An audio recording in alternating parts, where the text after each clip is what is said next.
Thank you for waiting. I finished checking your adventurer handbook. Here are your commission rewards. We have no other urgent commissions on the books at present. Thank you for all your hard work lately. Perhaps you two could consider taking a vacation. Amazing!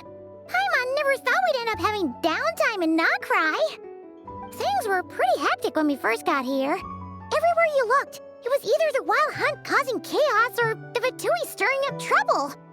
It felt like this whole region was one giant slime in a barrel, ready to go boom at any moment. Sure have. Things were looking pretty dicey, but in the end, we managed to turn it around. Whoa! Paimon just got deja vu! Oh, that's right. It's because we've done this like a million times now. Ah, yes. Are you two aware that the Moon Prayer Night is soon to take place? Oh, yeah! Llama told us that was coming up soon. Wait, why do you mention it, though? Do people in Nasha Town celebrate it, too? Paimon thought it was just for Moon Goddess worshippers. You're partially right. Most people in Nasha Town just see the festival as an opportunity to do business.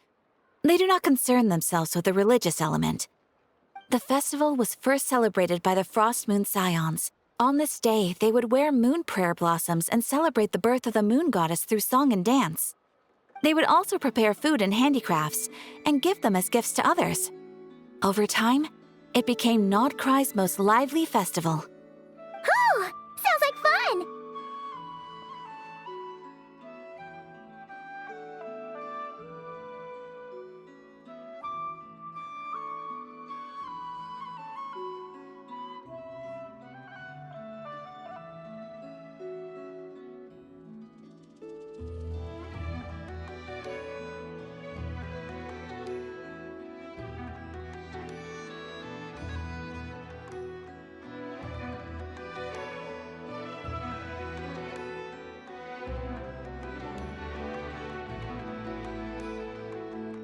Great!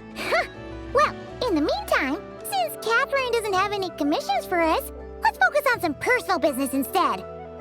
When we first got here, you mentioned that this was where your spaceship landed? We didn't get to follow up on it at the time, because we got wrapped up in that whole rare air situation, but now we can finally start investigating it properly.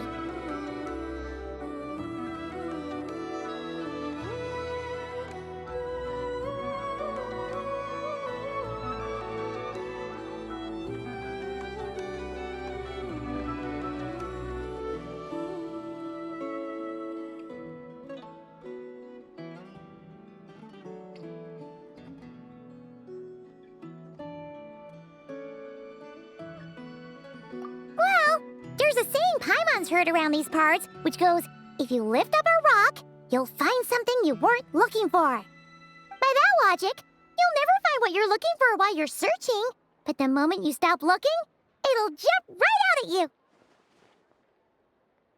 Could be worth a try though, right? Anyway, Paimon suggests we focus on other stuff we want to do for now, and just keep an ear out for spaceship-related intel as we go.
What's wrong?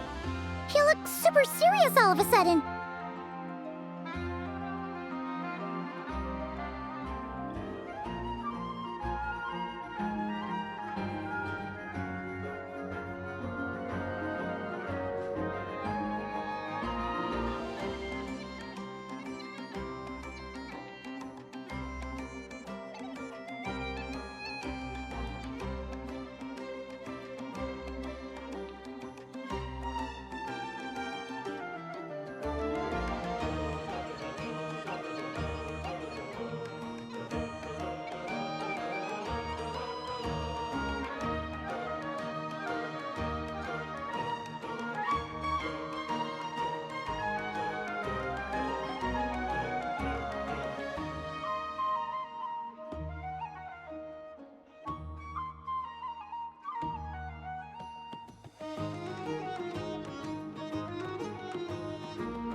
Paimon gets why you'd be concerned about Columbina, but what does the doctor have to do with anything?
Oh, that's true. And now that you mention it, we're definitely overdue for a showdown with the Fatui. It is weird that he hasn't shown himself this whole time. What could he be up to?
True. Paimon would much rather deal with Marionette anyway.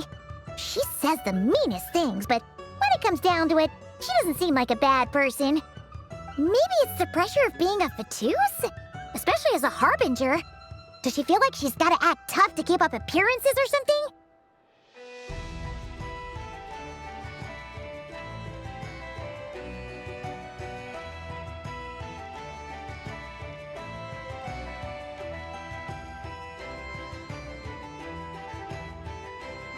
But then, every time we headed out with Rarier, she always wound up having to repair Polonia and her other robots.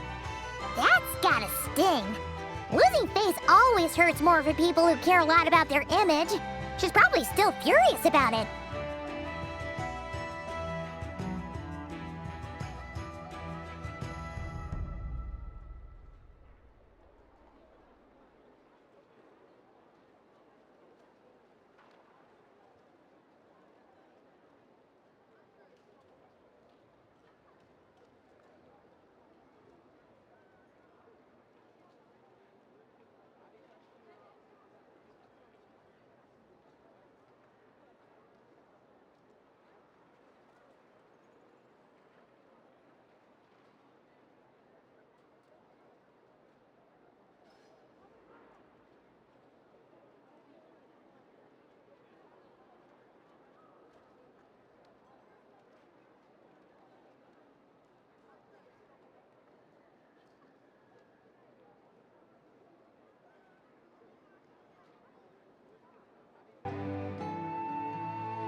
What?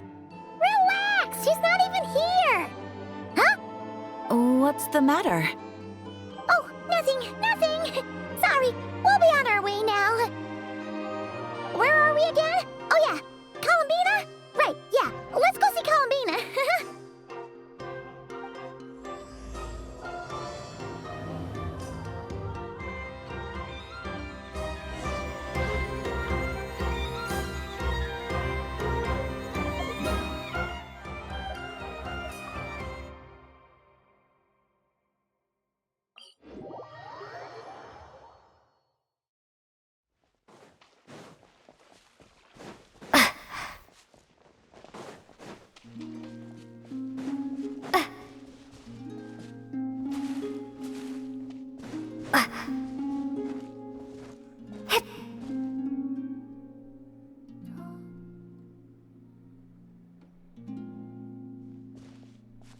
Hey, she's sitting up! Is me sitting here a rare sight? No, we just thought you'd be resting. Perhaps I would have been, were it not for the sudden arrival of some unexpected guests. Not that I consider it a disturbance. After all, you are the only ones who are free to enter. Would it not be a little unfriendly of me to lie down while we speak? I didn't realize you put so much thought into little things like that.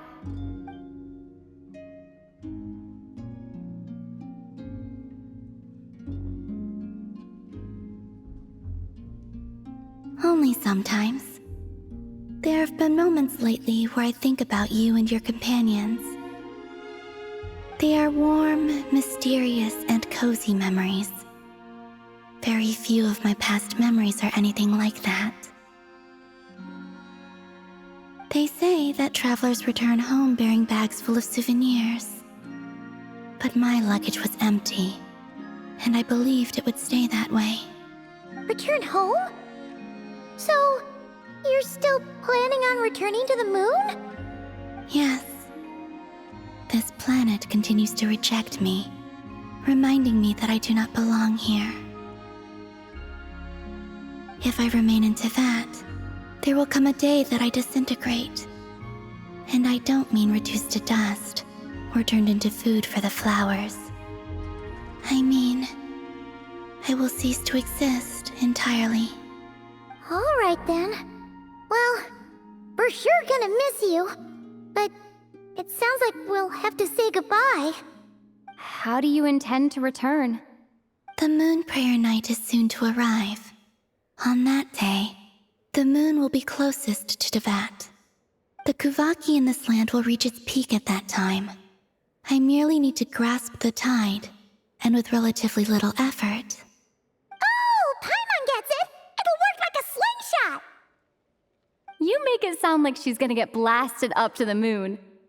If I did that, I suspect I would crash into the false sky. I will be using a much gentler approach. But I do like the analogy. It's fun. You see? She gets Paimon's sense of humor. In the blink of an eye, the time has come to part ways. It does feel that way, doesn't it? Time seems to fly fastest when you are enjoying it. I have always thought of myself as a wanderer on this earth, and it has never expressed any desire to keep me here. Yet, just as I plan to depart, it tugs at my arm. Is this a gesture of affection? Or is the world mocking me? Oh. Were you hoping I can answer that? Yes. You are a traveler, so you must have a lot of experience in this area. Then, what I would say is, enjoy the moment. That's right! Don't overthink it! Happiness is happiness and joy is joy! The point is to enjoy it, not analyze it! I see. Then what I would say is, even though I am very tired right now, I am still happy. I can't tell from the tone of your voice. Oh, really? You don't think I sound happy? I'm just kidding.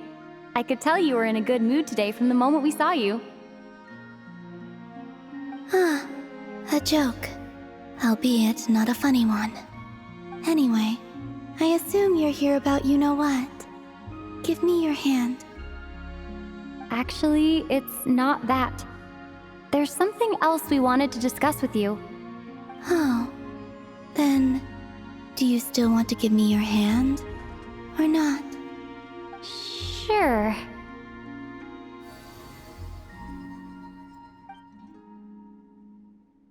Thank you. So, I've heard that in the Moon Prayer Nights of the past, people here would hold celebrations in the Moon Goddess's honor. Since you helped so much in our fight against the Rayhir of Solnari, I think you deserve a farewell party before you return home. I haven't asked everyone else for their opinions on this yet, but I'd like to invite you to join the upcoming Moon Prayer Night.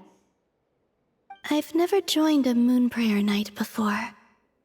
I'm not sure what I would even do. Oh, don't worry about that. We take care of everything. All you need to do is show up. Of course, there's no need to force it if you're not feeling strong enough. It's just, this kind of felt like a golden opportunity. But they call me Kutar, and the Fatui have an arrest warrant out for me. I shouldn't appear in public right now.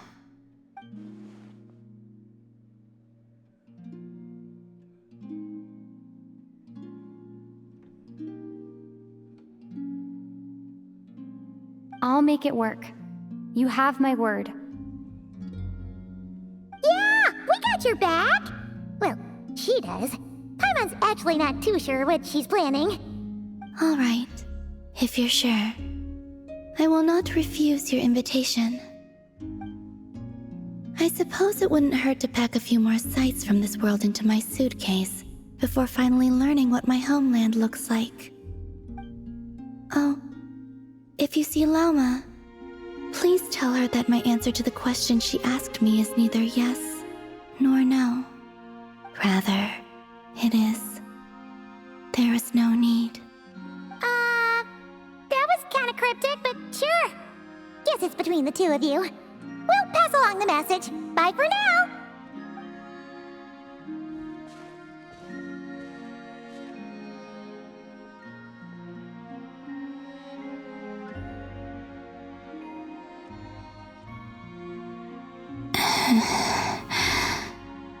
And also, I do not know.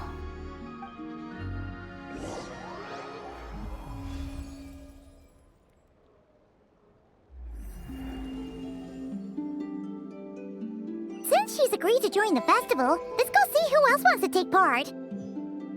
Lauma's gotta be the person most familiar with the Moon Prayer Night. We should start with her. Also, what exactly is your plan to keep her safe? Not sure yet. I'll figure something out. What? Are you serious? And Paimon even gave you her vote of confidence back there. When did you become so sneaky?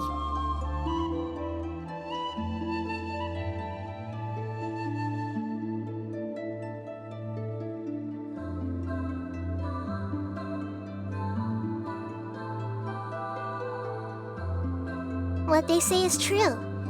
You have to see the world for yourself to appreciate how beautiful it is.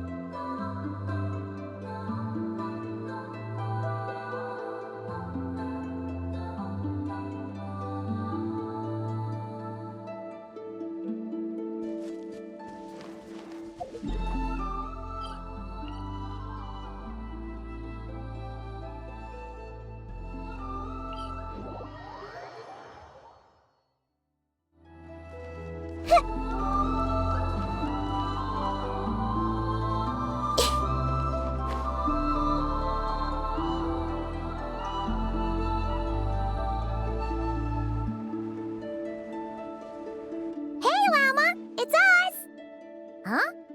Varka? What are you doing here? Beats me. I had a bit too much to drink last night, and when I woke up, I was on Hisi Island. Mr. Varka is helping to oversee Nasha Town's preparations for Moon Prayer Night. He is here to go over some details regarding the decorations and custom cloth designs. Right, yeah. That too. What do you mean, that too?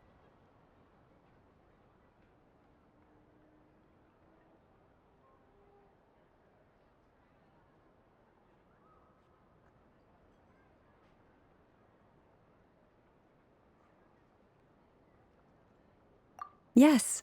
Celebrating this festival is a long-held tradition here in Nocturne.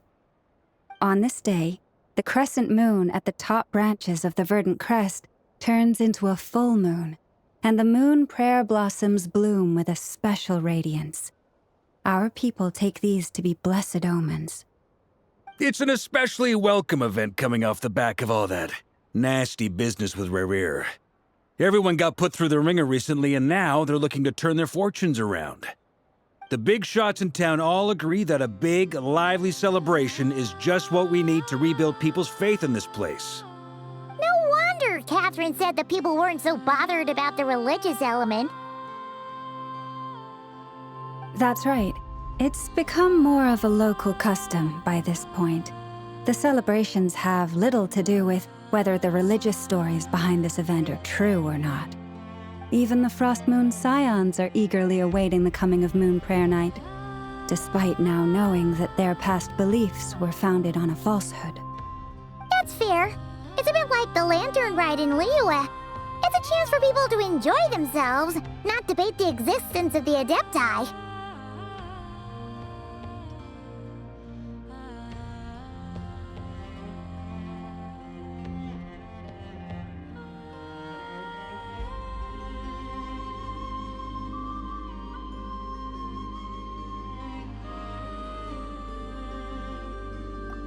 One other thing! We just went to see Columbina. We went ahead and invited her to take part in the festival this time. Hope it's okay. Wait, so... you mean she agreed to it? Huh. That's quite a surprise. Then I suppose that she intends to return to the moon on that day. Oh yeah! It's kind of a complicated process, but basically, it's like a slingshot.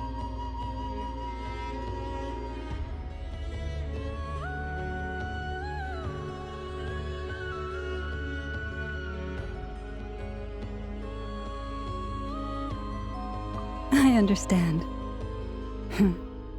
In truth, I had a feeling that she might make such a decision. Well, if Kuthar has decided to participate in the festival, we should prepare accordingly. Yeah, exactly. She was saying how it could be risky for her to show her face in public. We were wondering if there was any way we could hide her. Unfortunately, the people who carved the statues did an excellent job of capturing her likeness. It will be very challenging to hide a goddess whose face everyone is so familiar with. Darn! We may have bitten off more than we can chew here.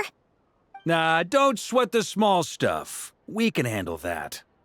Huh? Are you saying you have a plan? Not as such, no, but the most important thing with a festival is to keep the mood light and your spirits up. You can't go preparing for a festival with those long faces. You'll never convince anyone to enjoy themselves. The Mondstatter spirit is strong with this one. As it happens, I agree with Mr. Varka. Let's start by making our appreciation for Kuthar the beating heart of the festive atmosphere. And who knows? Once we get the ball rolling, perhaps everything will just fall into place. Hey! Did you catch that? Lama said the thing! Or close enough, at least. I'm looking forward to the Moon Prayer Night already. We have a festival in Mondstadt called Windbloom, and you can always tell which couples are celebrating it for their first time by the smiles on their faces.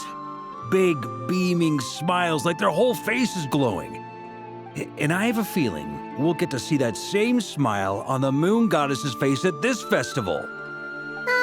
Not quite the same, surely. Anyway, I'll take care of business in the city, but I'll have to leave the decor up to you and the Frost Moon Scions. No one else can capture that traditional aesthetic quite like you guys. But lastly, there's the final key element that brings the festival to... Before you leave, let me show you something that we've been preparing. Mr. Varka had asked to see it already, so you may as well tag along. Also, I have some further questions about Kutar's decision.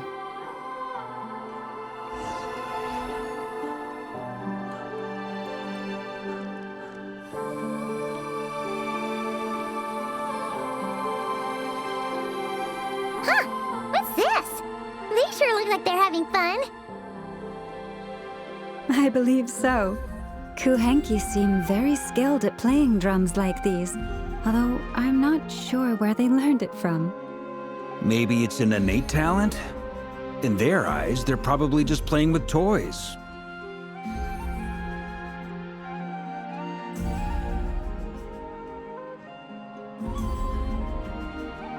Lunatar!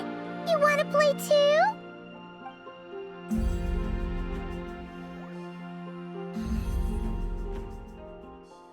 Yeah. She looks more confused than anything. Maybe we can teach her next time if we get the chance.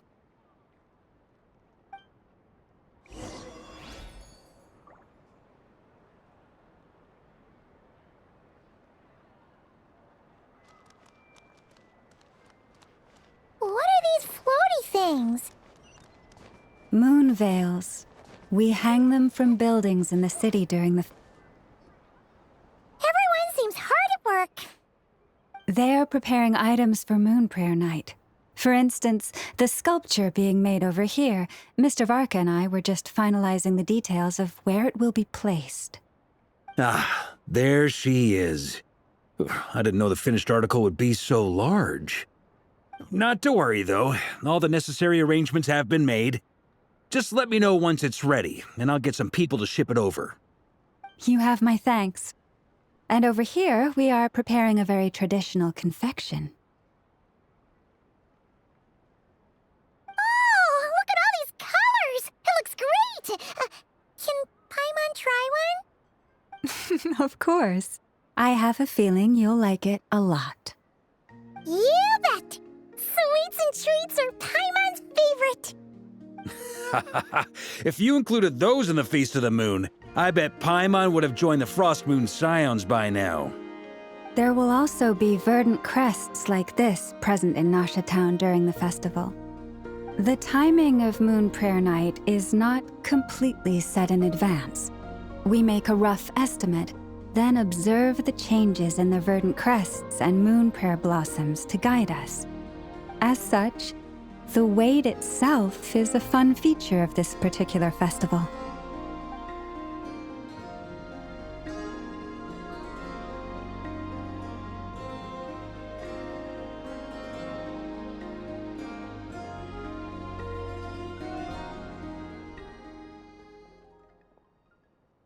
Let's talk here. To tell the truth, I am very surprised to hear that Kutar is willing to participate in the festival. I once asked her if she'd be willing to stay with the Frost Moon Scions. I could introduce her to everyone, and we could be a family to one another. She did not answer, but she has not appeared here since. I took this to mean her answer was no, but if that were the case, she would not have accepted this invitation.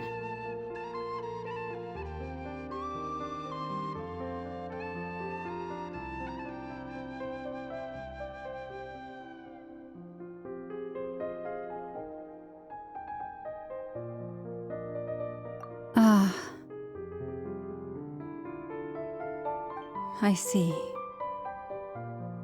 Maybe she is right. Maybe the Frost Moon Scions of today no longer need a moon goddess. But my wish was not for her to come here and be worshipped as a deity. I simply wanted to offer her a place to stay. I'm sure she believes that showing herself here might invite Fatui intervention, and as such, she does not wish to cause us trouble. But what really pains me about all this is that this is her birthplace. She ought to belong here, yet no one has been able to grant her shelter. I think I'm qualified to weigh in here. when someone's about to depart on a long trip, what they need is blessings, not burdens. We should wish her the best, not make the journey harder than it already is. Anyway, she's agreed to attend, hasn't she? All we need to do is simply respect her decision. I see your point. Yes, she will soon depart after all. Our job is to leave her with some happy memories. Besides, who's to say her journey to the moon is a one-way trip? It's not like she can't come back and visit if she wants, right? Paimon agrees wholeheartedly. Festivals are all about having fun, so let's keep it simple. All right, I'm gonna head back to Nausea Town soon. Want to come with? I'm guessing you have some other folks to visit there. Sure thing, let's go! Bye for now, Wilma! Thank you all. Goodbye.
Chatting about?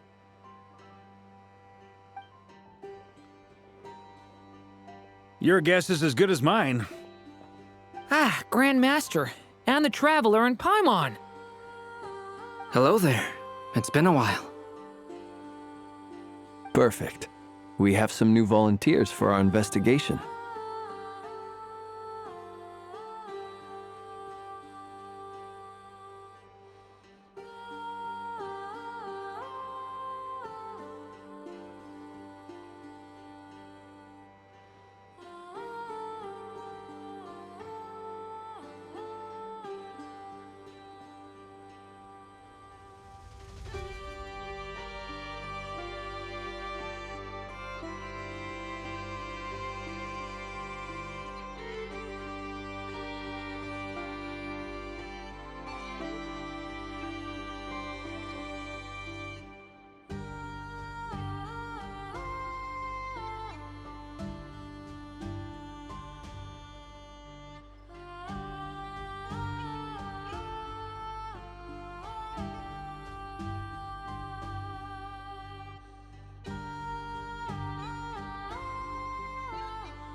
Wait, let me guess.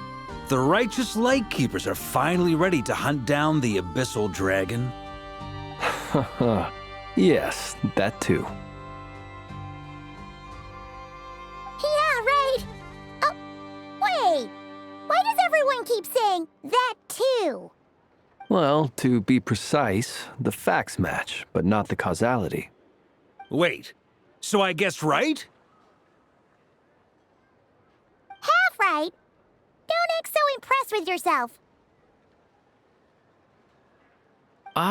Maybe I can explain. We ran into Mr. Flint's north of Nausea Town. At that time, we just noticed a few abyssal creatures out in the wild, but the strange thing was, I didn't detect any traces of abyssal energy on them at all. On closer inspection, we realized that they were not real monsters, but something akin to reflections in the water, or perhaps a mirage. Huh? What do you mean? Like, you could see them but not touch them? Exactly. It was very peculiar. They roared and tried to attack us, but we could not make any physical contact with them. I think I've heard of things like that happening in Not before, but I don't know much about it. Yes, it's a known phenomenon. Mirage-like illusions tend to appear in Nodcry in the run-up to Moon Prayer Night. From a distance, they appear quite real. I myself thought that Misters Durin and Albedo were locked in battle with abyssal monsters when I first arrived. But after sharing intel and investigating a little further, we can confirm that these illusions are harmless. There is no great cause for concern.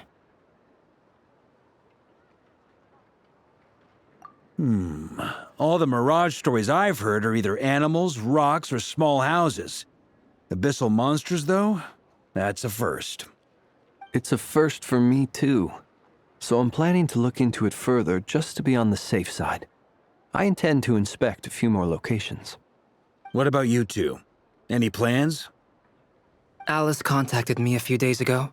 She'd like me and Durin to assist her with an experiment.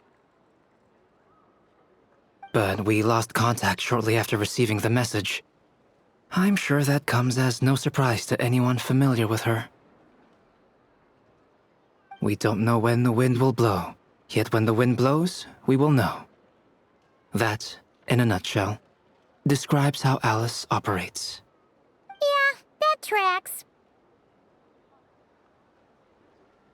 Okay. Well, I suggest we investigate this Mirage business in the meantime. It's piqued my curiosity, and I'm pretty sure I know someone who will already be 10 steps ahead of us. Well said. Right? Whatever's happening in Nodcry, she always seems to be the first one to know. Let's go see what she knows. We can invite her and her staff to the festival while we're at it.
You're right, I have noticed. There's certainly something a little fishy about this situation. Only a little, though. Records indicate that this phenomenon can occur in the days before and following Moon Prayer Night. That said, it has always been a rare sight in the past. The odds of encountering these phantoms are similar to looking up in the night sky, happening to see a shooting star, and managing to make a wish before it disappears. But this time, either everyone's getting lucky, or they're appearing far more frequently than usual. Yehoda's out gathering intel as we speak. In the meantime, let me check off some points of interest. First, the Abyss. The ones we saw seem to be abyssal monsters. Indeed. But we have identified one location where many more of them have made an appearance. And not just monsters, but human phantoms, too. Given the scale and nature of the phantoms, it's almost as if someone's last memories are coming to life. Or perhaps the memories of multiple people. Oh. So you mean the phantom monsters are hunting down the phantom humans? Exactly. The phantoms can interact with each other, but we have no means of intervening. In addition, some of the human phantoms would seem to be from the very distant past. This is clear both from the clothing they wear and the stories they tell. They claim to be from Hyperborea, a name which I've heard from Lauma before. If this is true, it means they must be from 6,000 years ago. Did Paimon hear that right? 6,000 years? It sounds like this merits further exploration. That'd be a big help. I'll leave it with you, Albedo. My knowledge of ancient history is non-existent. I used to doze off every time the pre-Knights of Favonius era came up in class. It's quite a miracle that you were able to understand these phantoms' speech, given how long ago they lived. I suppose you're right. But I'll leave the archaeologists to ruminate over that conundrum. As an intelligence broker, my sole interest is in the value of the information I gather. Which, in this case, hopefully means earning myself some good favor with our dear Lady Moonchanter. So calculating. Whew, this intel broker logic always catches Paimon by surprise. Sounds to me like we could split the work up. I think the abyssal phenomenon is best left to Albedo, Flint's, and me. Agreed. It coincides with my duty as a lightkeeper. For my part, I'd like to understand the abyss better. Even a little knowledge would go a long way. This is certainly a rare opportunity to study the abyss. But even rarer, perhaps, is the chance to make contact with the ancients. The Curatorium will take the lead on investigating the Hyperboreans. We put in the work to learn what we know so far. It seems only fair that we get some quantity of exclusive intel. That just leaves our trusty team of 2 unassigned.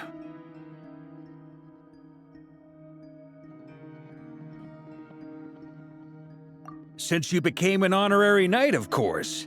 This was part of my grand plan all along. Ha ha ha! Oh yeah, by the way, we managed to convince Columbina to come to the Moon Prayer Night celebrations. Would you and Yehoda like to join too? She agreed to that? Huh. Quite an achievement. Never underestimate the traveler, I guess. I'd be happy to join. No point shutting myself inside when the streets are all decked out. I doubt any clients will be visiting during the festival in any case. And Yehoda loves a party, so I'm sure she'll jump at the opportunity. No, no, no, no, no, no, no, no, no, no! Way to contradict me in front of...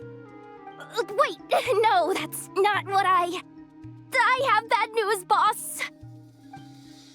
So many people. All right, everyone inside, quick!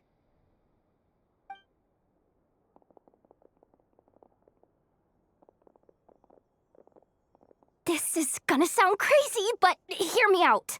I saw one of those phantoms at Star Sand Shoal, and it was some sort of flying ship.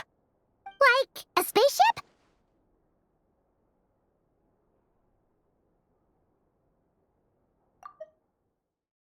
That's gotta be the one you came to Tibet in. You said you saw the same thing through the moon marrow, right?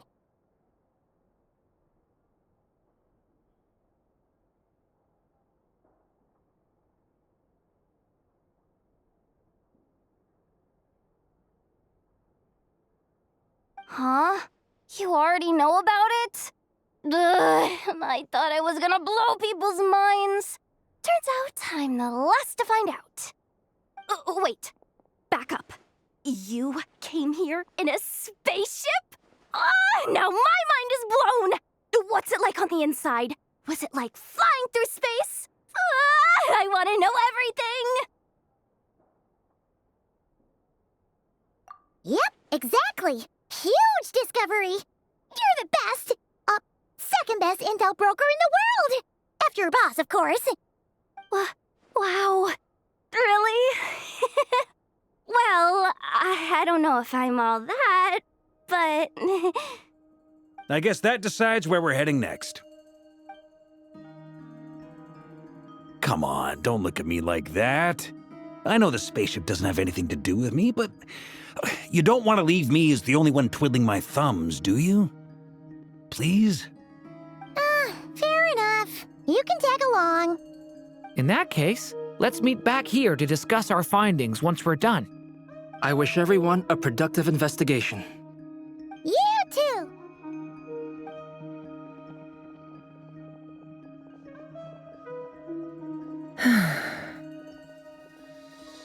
What's up, boss? Aren't we gonna head out? Tell me, Yehuda, when did the Curatorium start giving out intel for free? Oh, sorry, boss.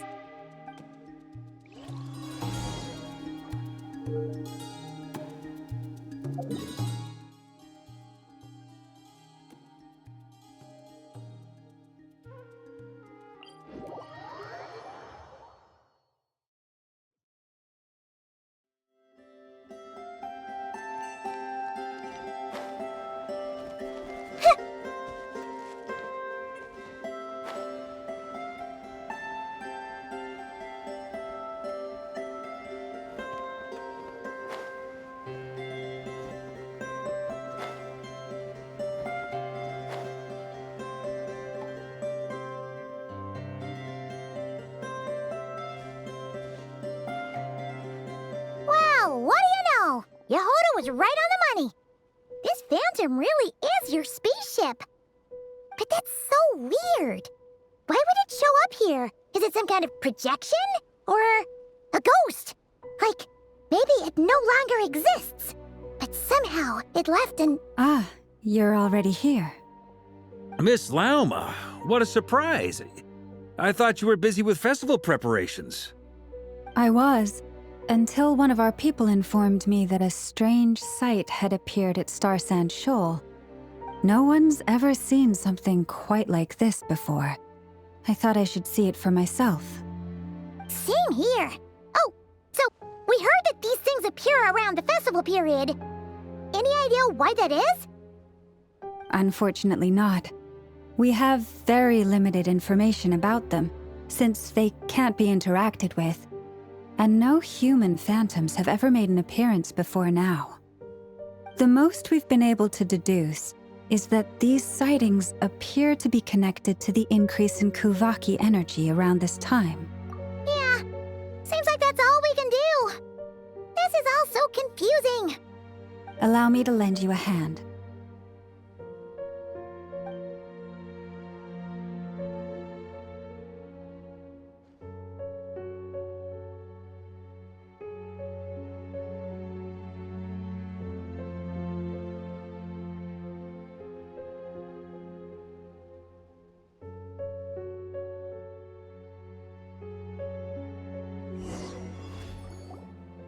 Everyone, our friend here should be able to provide us with some information.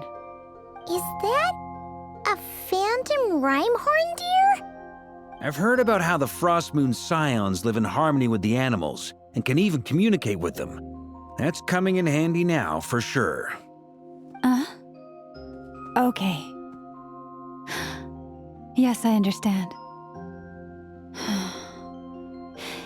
Then how about this?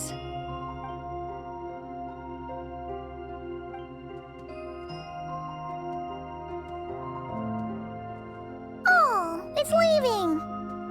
It appears to share our curiosity about this giant spaceship, so I asked it if it wouldn't mind investigating along with some friends.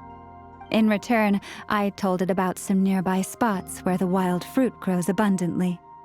We may live in a different era from these phantoms, but I trust that the terrain, climate, and ecology here are more resistant to the effects of time than some things are. Let's give them a moment and hope for the best.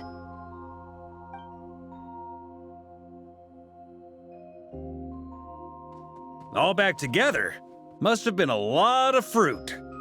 Indeed. Now let me ask them some questions.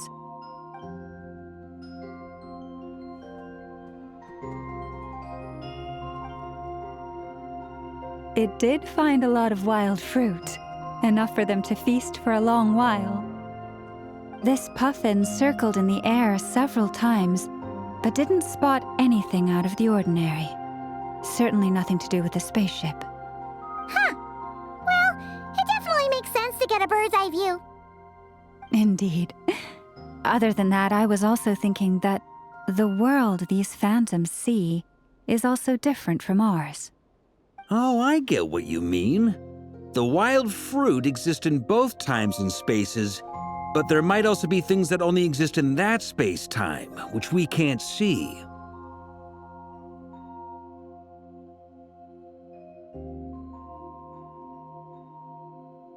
Good point. Great thinking, Lauma. Blunthorn rhinos can use kuvaki to shift great rocks, but this one says it couldn't get that ship to budge by even an inch. The sniffer mole tried too, but despite being a skilled digger, it could not get through. They say that the spaceship looks robust and undamaged. It seems completely impervious to any and all attacks. Whatever lies within is well defended from harm. So, just like us humans, there was nothing they could do about this spaceship either. Yes, still, they deserve our thanks. We are grateful for all your efforts, dear friends. Now go, and enjoy your feast. I've noticed some other human phantoms gathered nearby. Come on, let's go talk to them.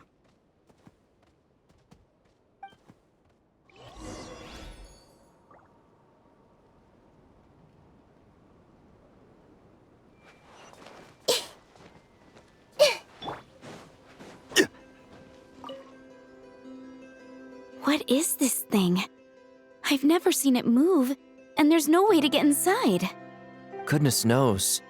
My grandpa says it's been sitting here at least since his grandpa was still alive. What about his grandpa? Did he say anything to your grandpa's grandpa about it? Huh? I don't know. In all likelihood, it was here back then too. Hard to imagine something this huge could move. Guess that means that as far as they're concerned, this ship's been around a long time.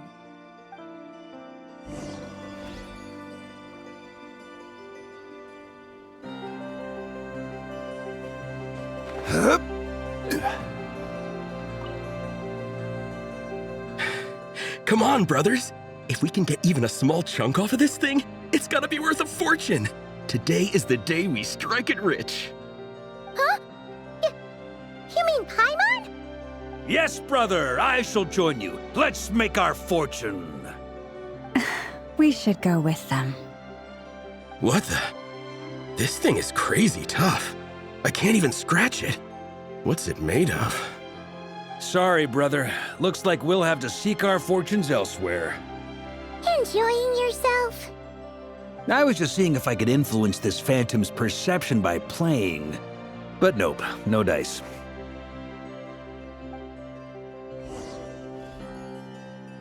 I'm sure we're all starting to build up an idea of what's going on here now that we've spoken to some of the people.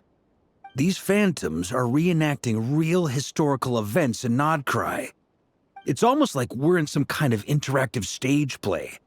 We can talk to the actors, but the plot is fixed and we can't influence it.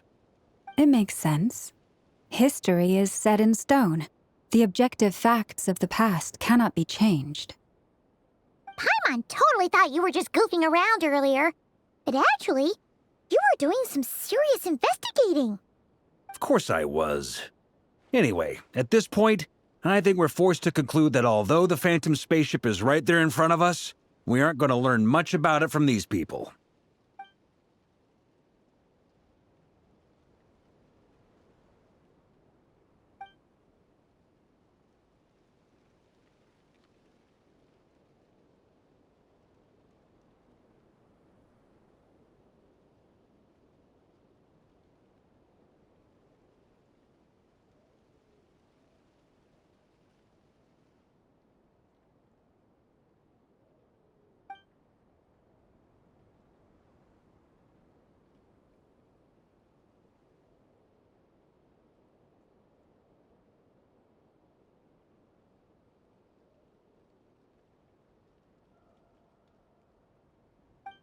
Don't be discouraged.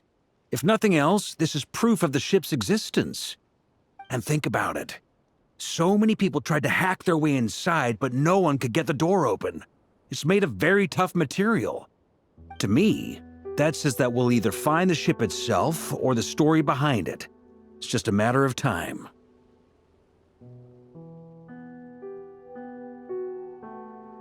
Huh. Every now and then, when Varka gets serious, he actually does seem like Grandmaster material for once. I wonder how the others are doing. Let's head back for now. Sounds good. Also, drinks are on me if Team Knights of Favonius is the first to finish. Wait, we have a team name now? Am I in Team Knights of Favonius as well? You're very welcome to join. We've even got a cathedral ready for you. Isn't that technically blasphemy? You wouldn't dare make a joke like that if Barbados was in earshot. Nah, I'm sure Barbados doesn't mind a little harmless blasphemy once in a while.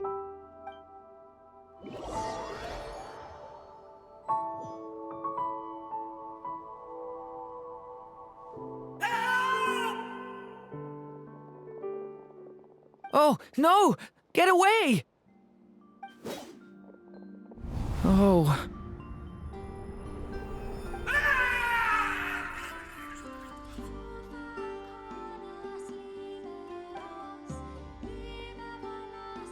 I know it's hard to stomach, Mr. Durin. But as I'm sure you've noticed, there is nothing we can do to intervene in that which unfolds before us. But we have to at least try. And try you have. But are you aware of how many unsuccessful attempts you've made now? I wasn't keeping count. I'm afraid this is the 39th failure so far.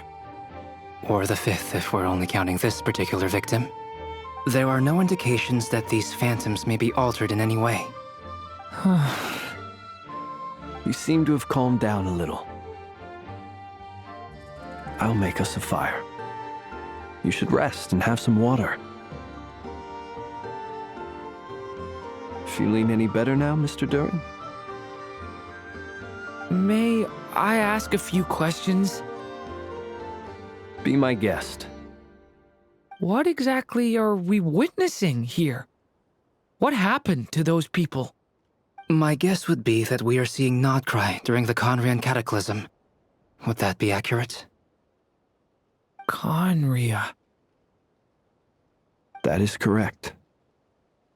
As you know, once the Abyss senses even the tiniest crack, it floods in and spreads like wildfire.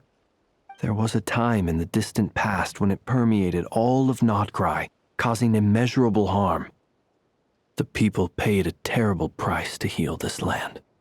Then, 500 years ago, the whole of Teyvat suffered an abyssal disaster. Once more, Nocturne was dealt a devastating blow. I see. In the face of the abyssal onslaught, all were like grains of sand tossed around by a tidal wave.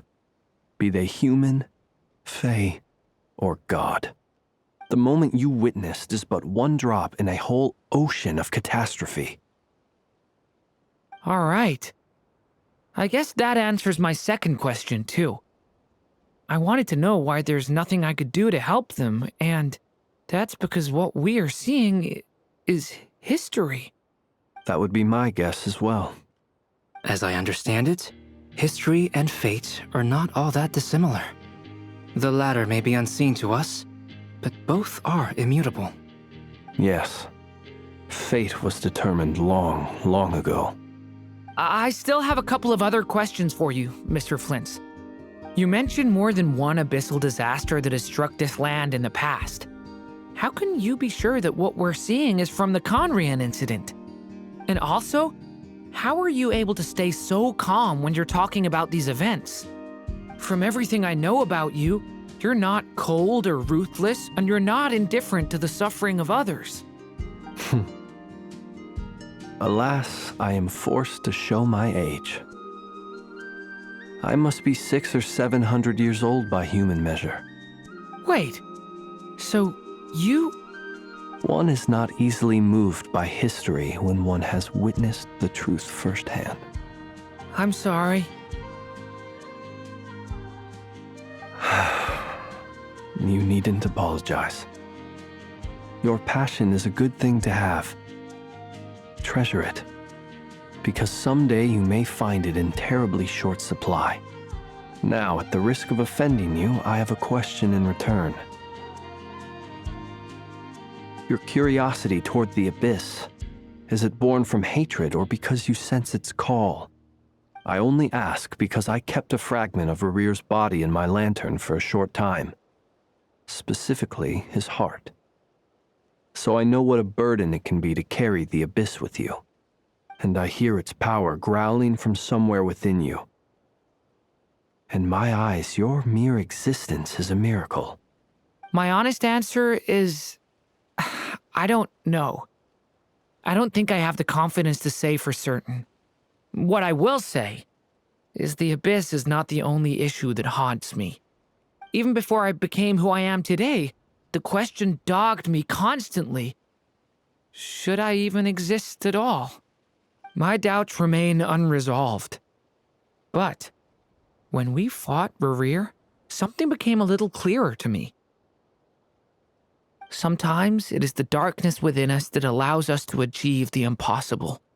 I certainly got the sense from your 39 attempts that you were trying to achieve the impossible.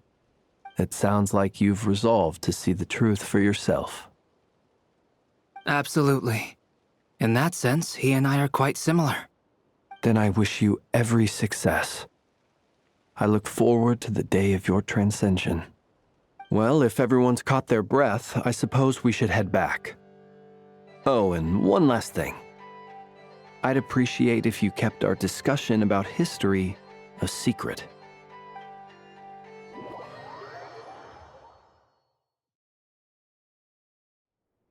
Incredibly, our separate investigations led us all to the same conclusion.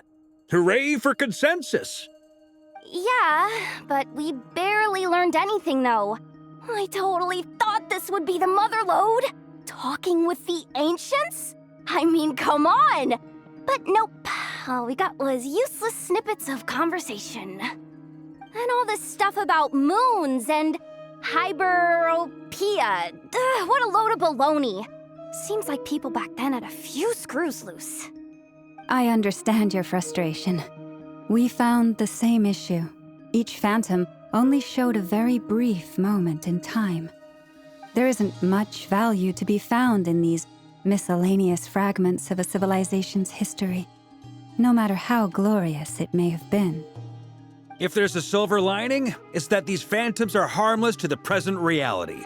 They shouldn't get in the way of the festivities. Paimon agrees. And not just because it's the first thing she understood in this whole conversation. You look disappointed, Nefer. Is something the matter? What do you think? We all worked our tails off, but the only one to gain anything from it was you, Lady Moonjanter. Well, please do share the Hyperborean records with me. I will gladly inscribe them in our people's documents.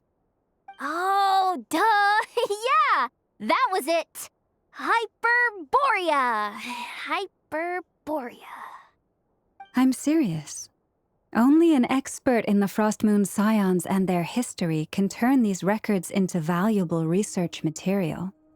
The alternative is to let them gather dust on the Curatorium's storage shelves until the pages turn yellow. Nefer, you're wise enough to know that cooperating and sharing the profits is the best course of action here. Well, that goes without saying. Sure, let's do that. Huh? But didn't you say we aren't supposed to give out intel for free? Sorry. Shutting up. Now is not a good time to push Nefer's buttons. Anyway, back to Moon Prayer Night. I'm thinking that we should prepare something a little special, aside from the usual decorations and so on.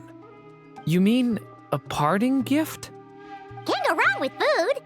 Although, does food go bad on the moon? Perhaps a lantern would be a better choice. It might be dark up there. It could prove difficult to light a lantern on the moon. Magical stones might serve that purpose better. What about a clockwork mecha model from Fontaine? I've got a whole bunch at home. I use them for fighting practice in my free time. None of these sound like things she would be even remotely interested in. But we don't interact with her enough to know what she likes. Yeah. It would really save us the guesswork if someone could find out what she's into. Wait, what the? Traveler? They're all looking at you. Great! Haha, problem solved. Now, I need to stop by Dory's. Gonna need her help sourcing a bunch of stuff for the festival. Then let's leave it there for now. We all have our own business to attend to. Traveler, if you find out what Kutar likes, let us know right away.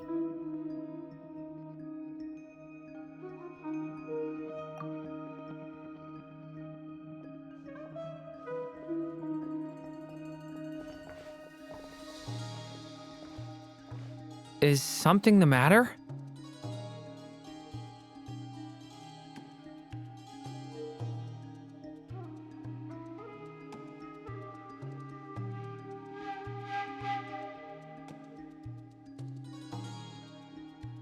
I'm fine.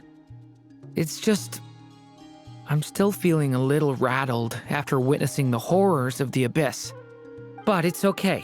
This is something I have to work through. I'll be all right. Thanks for your concern. Well, don't put too much pressure on yourself. If you ever feel like something's wrong, physically or mentally, we're here to talk.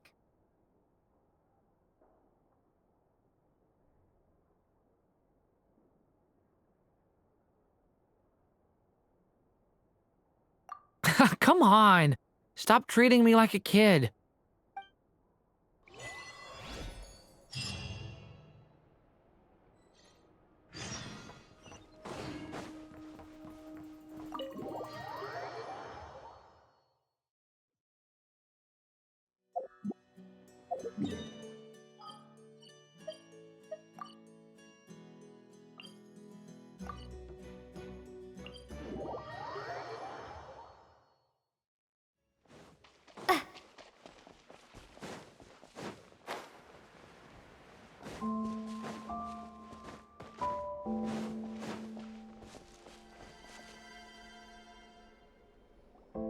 Columbina, we're back! Huh? She's not here. Weren't there a few Kuhenki here last time, too? Where did they all go? Walkies? For Kuhenki? You're not pets, you know. Oh, well. Looks like we just came at a bad time. Let's try again tomorrow. There's still a few days until Moon Prayer Night, so we're in no rush. Besides, she needs time to rest anyway.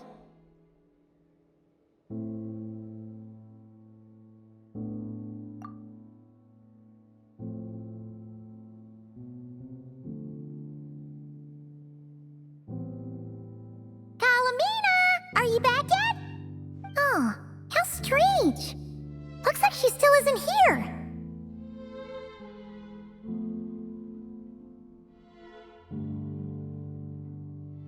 Right? It's not like her to spend so much time outside, especially since she's worried about attracting unwanted attention.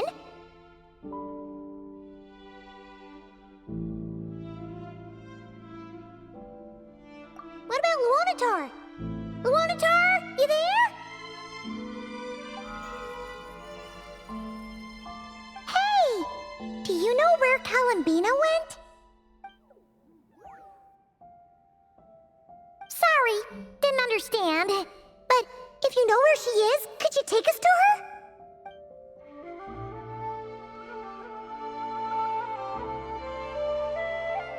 Yeah, that's even stranger. What about him? Oh, that's not good news.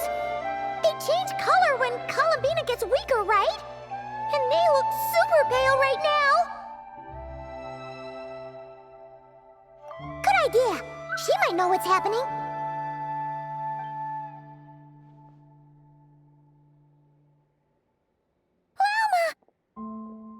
Ah, it's you. How is Kutar? Is she okay?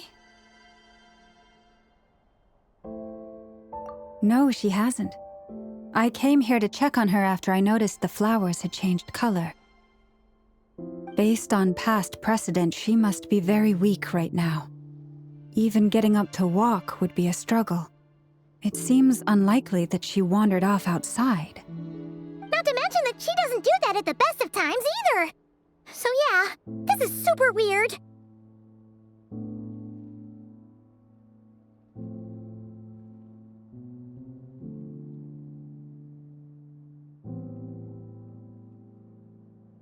No. Very few people are in the know about Kutar's whereabouts. And if anyone suspicious had visited, they'd have left some sort of evidence. Come on, let's go to Nasha Town. If anyone has seen her, someone there will know about it. It's Notcry's information hub after all. Makes sense. Let's go!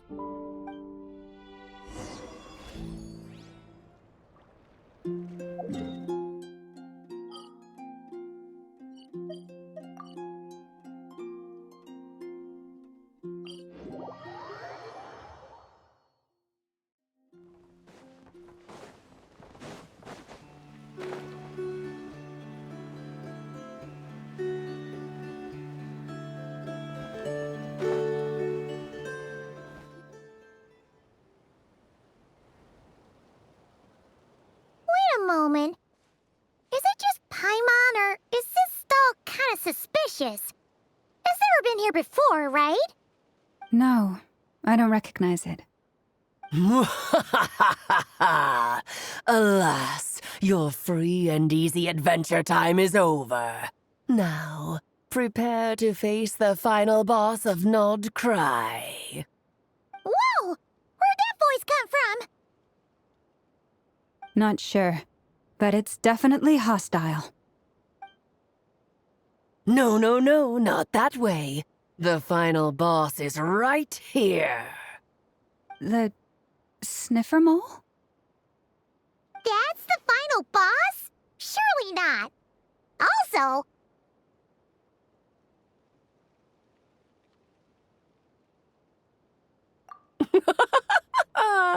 Okay, the jig is up. I'll stop teasing you. Turn around. I'm right behind you. It seems I've managed to leave quite an indelible impression, even though you've never seen my face. Oh, nothing could make a great mage more pleased with herself.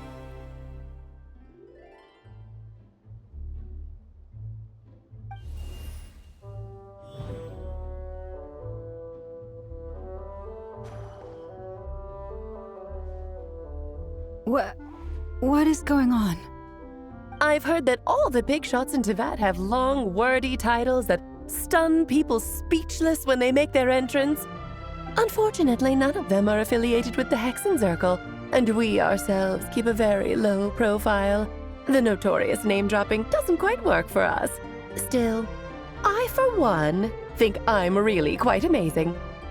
So that didn't stop me from coming up with a title anyway. Alice! It's really you this time? Not a lantern or a dodo, but Alice in the flesh? Oh, that's right. So, what do you think? How does it feel to finally meet me? You look like...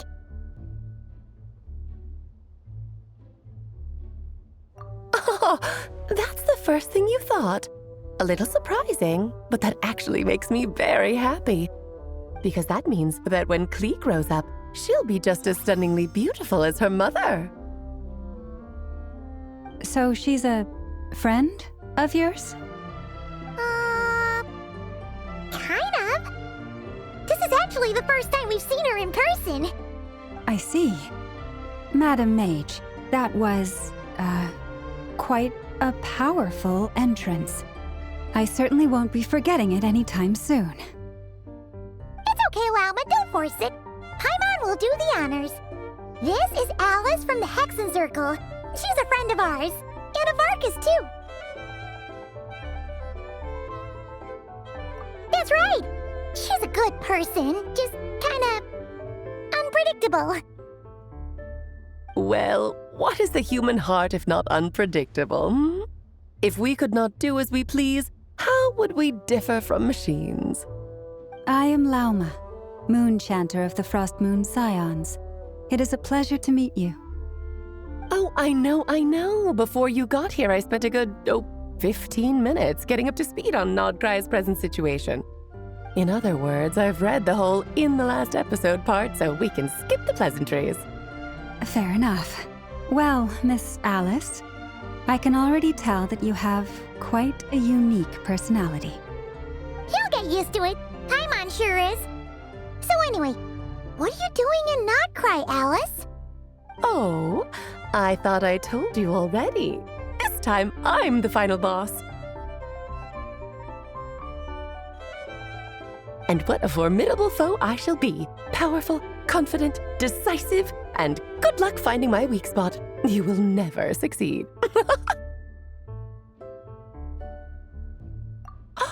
Oh, drat! My one weakness, and you found it in an instant. Fate has been dealt a devastating blow. Thus falls the great Dodo King. Why are you playing along with this nonsense? For funsies, of course. What's wrong, Paimon? Are you disappointed in me? Am I a gigantic letdown? No, it's just... You seem like a busy lady. And this is the one time you've shown up in person. Paimon figured it would be for something more high stakes than just goofing around. You're quite right. I'm here in Nodcry because something big happened. Something big enough it caught the attention of the Hexen Circle. It concerns the 3 moons, Tevat's borders, and of course, the moon goddess you are currently searching for. Kind of. Why don't we discuss this over a pot of tea? My main reason for coming on this trip to Tevat was, of course, to have some fun. But I do technically have a job to do as well, namely, maintaining the stability of Tevat's borders. I'll skip over the complicated parts, but to sum it up, abyssal energies are all that lie beyond Tevat's border. We'd find ourselves in a real pickle if they ever made it through. And the phantoms you've been seeing are a sign that the border has been disturbed. No wonder they tend to show up around Moon Prayer Night. Is it because the real moon is now so close to us that its power can cross the border? In part, but only a negligible amount passes through. Just enough to influence the verdant crests and so on. And as you've noticed, there has been an unprecedented number of phantoms appearing this year. The influence of the moon beyond the border cannot explain this. No, there is another far greater factor at play. The trilunar syzygy. A trilunar syzygy? Eons ago, before the heavenly principles came to Tevat, it was the then 3 moon goddesses who controlled the laws of this world.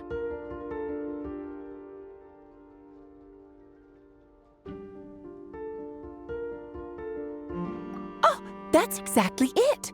The 3 goddesses split these powers amongst themselves, promising never to consolidate them into one singular body.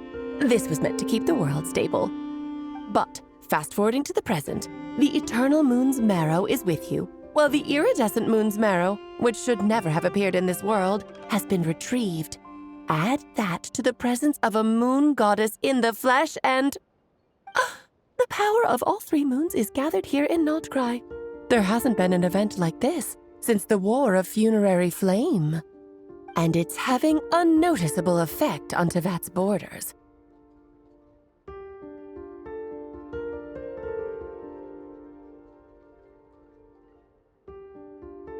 Because I wish to give my darling daughter a peaceful, sunny environment to grow up in. Is that a good enough reason? Kinda sounds like you're dodging the question, but it does make sense. Well, that's one reason anyway, and the most important one. The others are a little complicated to explain. For instance, cleaning up after dearest Miss R. Albedo could tell you more about that if you're curious, but right now, I have a more important question to ask you. Why are you collecting the moon marrows?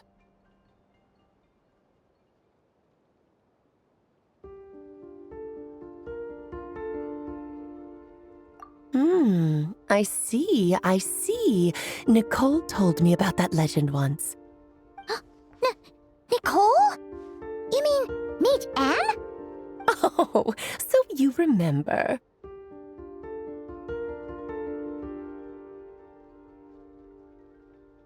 Ah, yes, of course.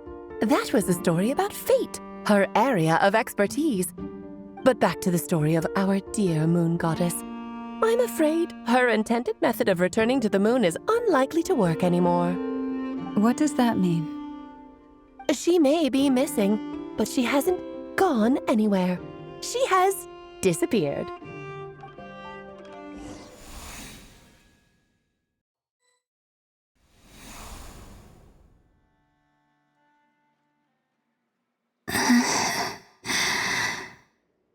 My body is so heavy. Wait, no. It's my mind that's heavy. My arms and legs are as light as a feather. What's happening to me? I feel drowsy, like I've been asleep for too long. Is it daytime or nighttime? Is the moon out? I think I'll go for a walk.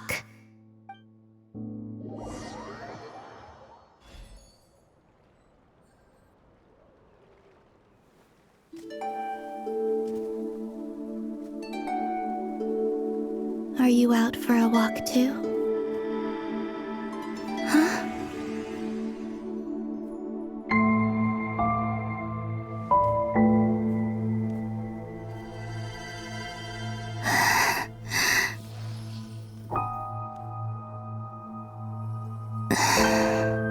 The day has come at last.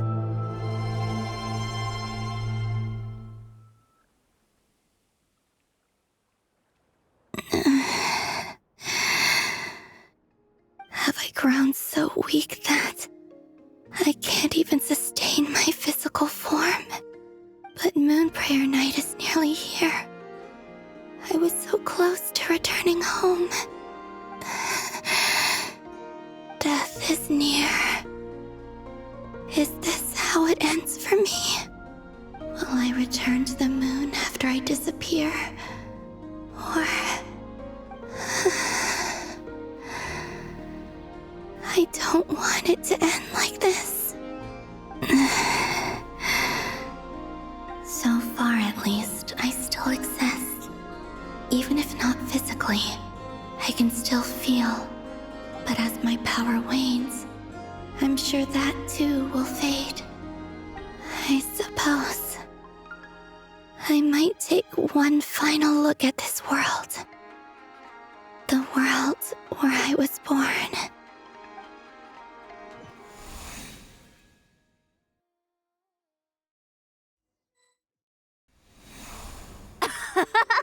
Come on! Come on! Wait for me! The Frost Moon Enclave. How much it has changed since I was born. These decorations, they're so heavy. It's times like this when you kind of wish men could be priestesses and acolytes. How fascinating. I've never had the chance to be privy to people's private lives in this way. In the past, people would get so solemn and serious the moment I showed my face, like they were frozen stiff. Karina, Lametti, it's time to eat. Coming! I want to watch them a little longer.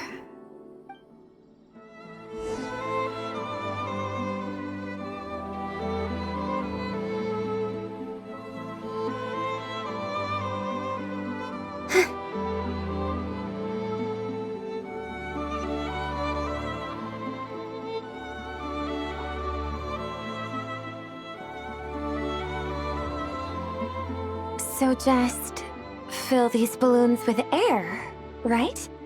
Yep. Try a couple now to test things out. The rest can wait till Moon Prayer Night.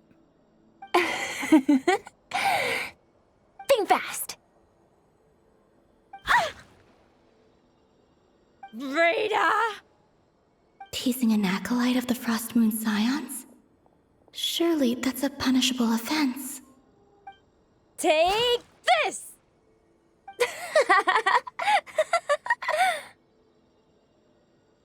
Huh?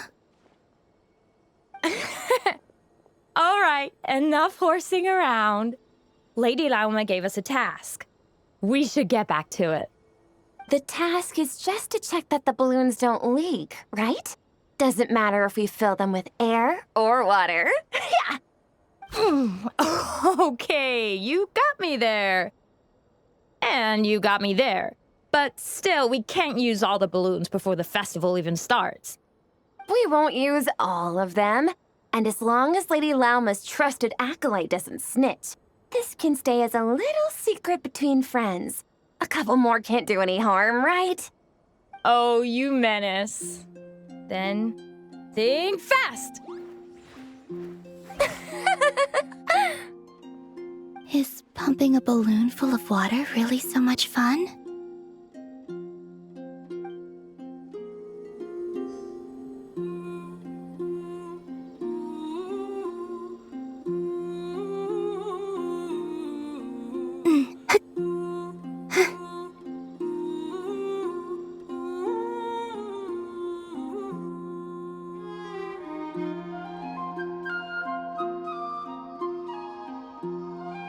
I'm sure you're both tired from playing all day. Come on, eat up. A plain, humble meal. That has always been the way of the Frost Moon Scions. Huh? How come Lamatti got a midsummer berry dessert? Oh, I always get Lockaberry. I don't mind sharing. You can have a bite of mine if I get to have a bite of yours. They're sharing food? I've never shared food with anyone before. Even at the Harbinger tea parties, everyone just ate off their own plate. And when I couldn't finish my food offerings from the Frost Moon Scions, they'd leave the leftovers out under the moonlight for the animals to claim. Hey! That was 2 bites! Oh, then you can have another bite of mine. Oh, you too. Oh, don't fret now. Here, have some of Granny's too. So this is what it means to be family.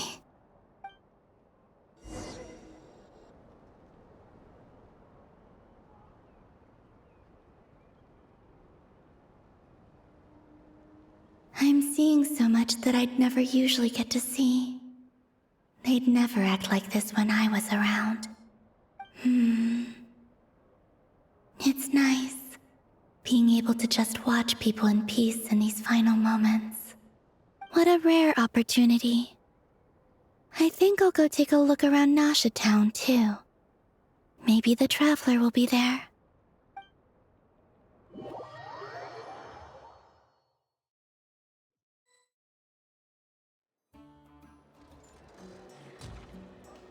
After the War of Funerary Flame, the Moon Goddesses were no longer recognized by Teyvat.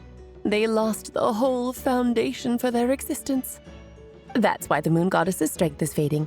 She cannot withstand the world's rejection of her. To be more pedantic about it, the Moon Goddesses did something to offend the heavenly principles, and that's why they were ousted. Something of a recurring theme in Teyvat's history. Theoretically, speaking so candidly should put me in their crosshairs too, but they can't tell me what to do. I'll say whatever I want. Anywho, the Moon Marrow energies were but a drop in the bucket for her, and that battle against the Ray Hair of Solnari only weakened her further. Fortunately, it happened close enough to Moon Prayer Night when the Kuvaki concentration here is high. That's the only reason she managed to survive this long. What do you mean, fortunately? You said she disappeared. We're too late. Ugh, what a headache. I thought this was all common knowledge. I guess I have some more explaining to do. Okay, buckle up. It's time for another lecture.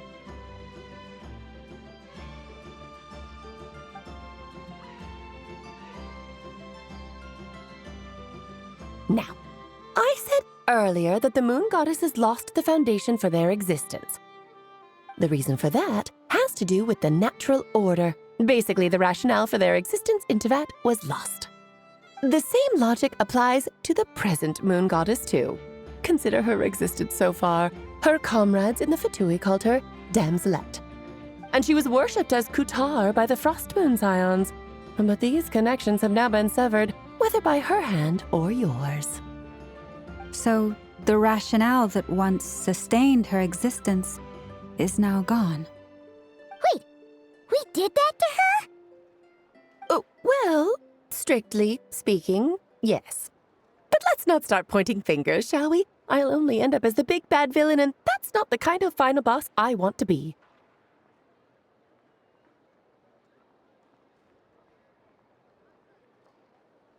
Of course I do. I'm only the greatest mage in the whole entire world. Now, if you wish to find your moon goddess, there are 2 problems we need to solve. Firstly, we'll need to strengthen the connection between her and Tevat, at least enough to sustain her until Moon Prayer Night. Strengthen her connection. But does that mean I'll have to rally all the Frost Moon faithful behind this? I'm afraid a bygone faith and a former home won't be of any help to her now. Do you know her name? Her name? Yes. Names are very important things. A name is a fundamental concept that anchors one's entire existence.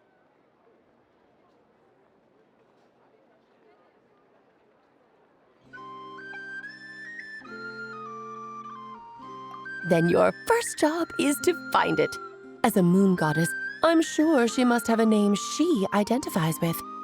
Neither Columbina nor Kutar is her true name, and she's never really accepted either of them.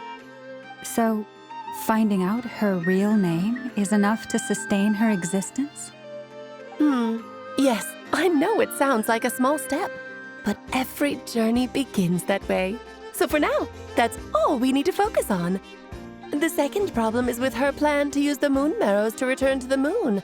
Unfortunately, piercing through the false sky will take an enormous amount of power. Given her current condition, she won't be able to provide anywhere near enough power, even if she recovers her physical form. But no need to fret. Nicole's the expert in this field, and I'm sure she'll figure something out. Wait, Mage N is going to help us out too? That means we've got 2 Hexacircle mages on the case. This is turning into a pretty big deal. Actually, this is more of a side quest for me. Like you said, I'm a busy lady, so I can't stay for too long. I'll have to return to Tevat's border soon.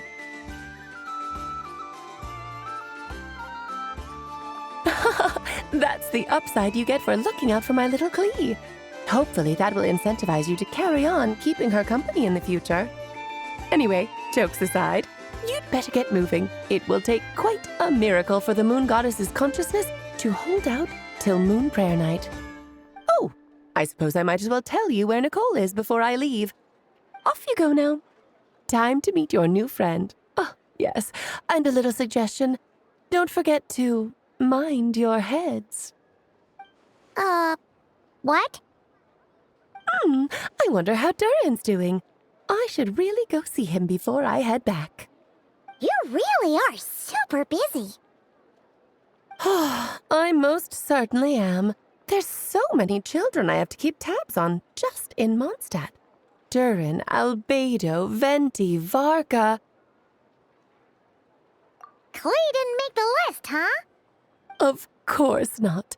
Klee is my pride and joy. I have no qualms about her, because she's the best child in the whole wide world. Yep. Klee's a little angel. I'm glad you agree. Well, all the best. See you when I see you.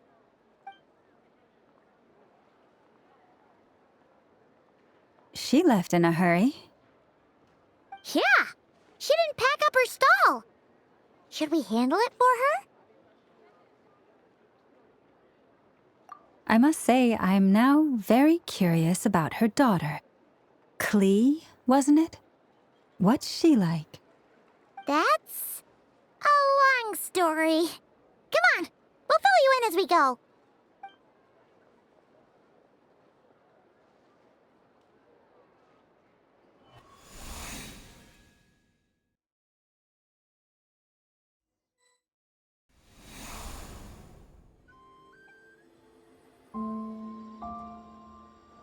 What a lively place.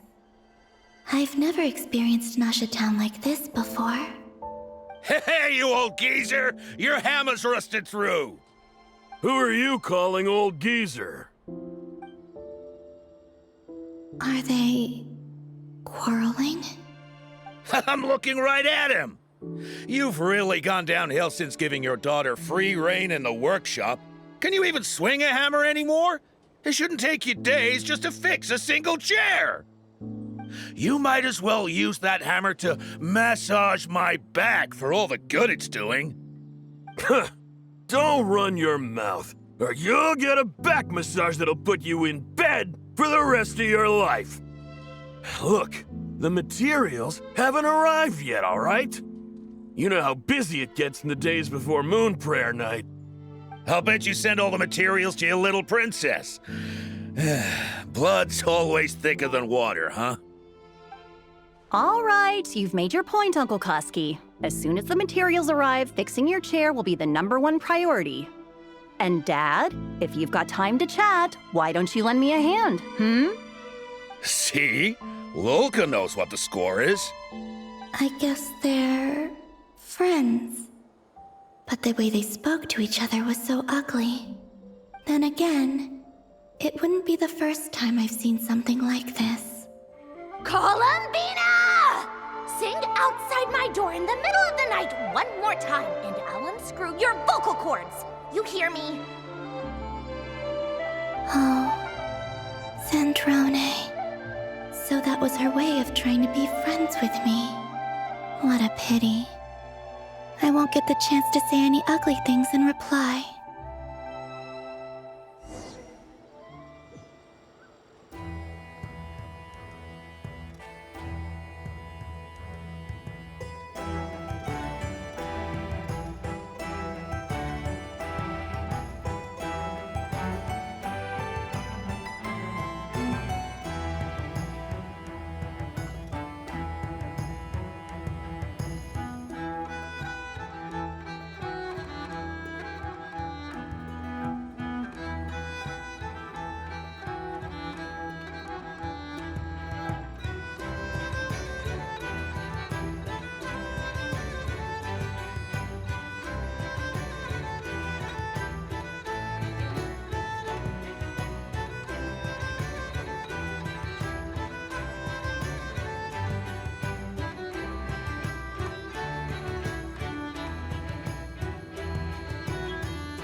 Hey, have you decided what to give her for Moon Prayer Night? I sure have. She's gonna get the surprise of her life when she's least expecting it. Then I'll whip out the ring and pop the question. The surprise of her life. What a fun turn of phrase. Cool, I get the picture. You can spare me the gushy details. Ooh, looks like we have a customer. Hello there, ma'am. Would you like some Moon Prayer Night candy? Huh? Is he talking to me? Can he see me? Here you go.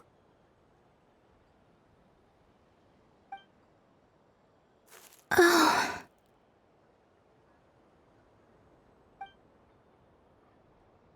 Come back anytime. Right. Now, where were we? I don't know why, but I still held out hope.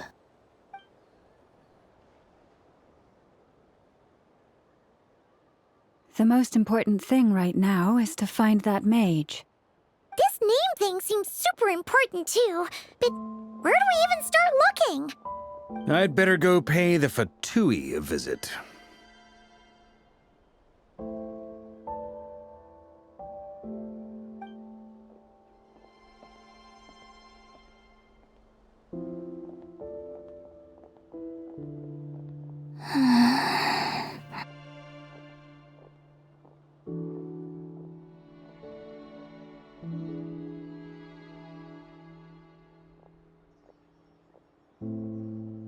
Columbina?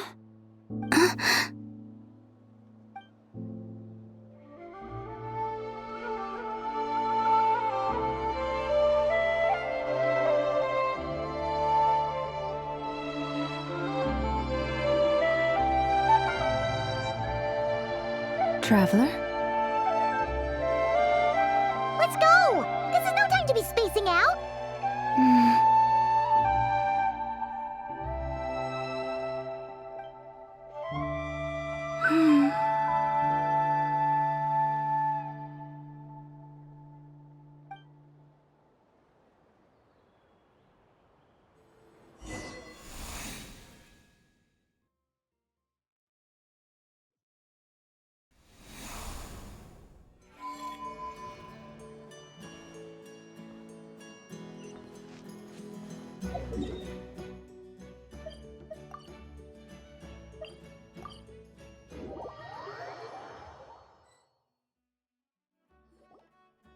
Where are they going? They mentioned a mage and...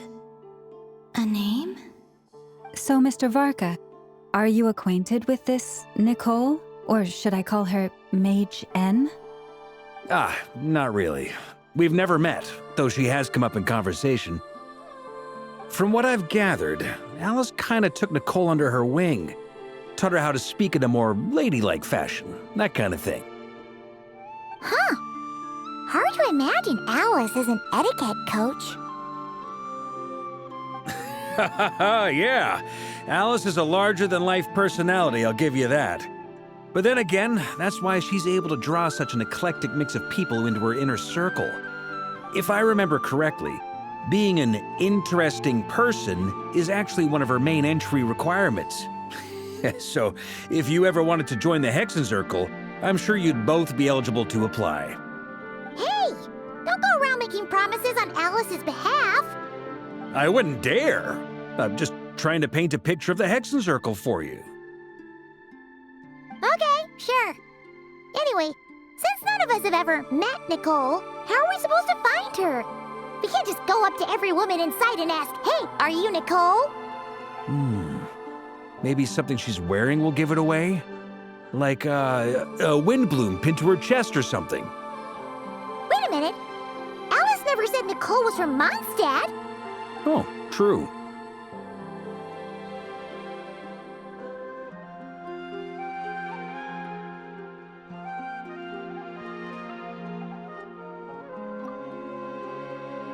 That would be... this young lady, then?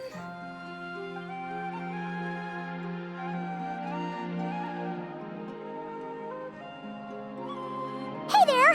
Sorry to disturb you, but... are you Miss Nicole? Varka, Knight of Boreas of the Knights of Favonius. Alice might have mentioned me before. Have we got the wrong person? Sorry.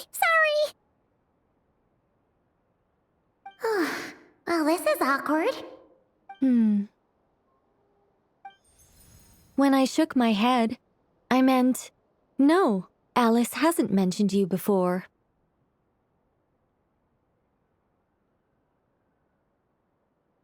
Huh? Where is this voice coming from? My apologies. For certain reasons, I am unable to speak. This is the only way I can communicate with you.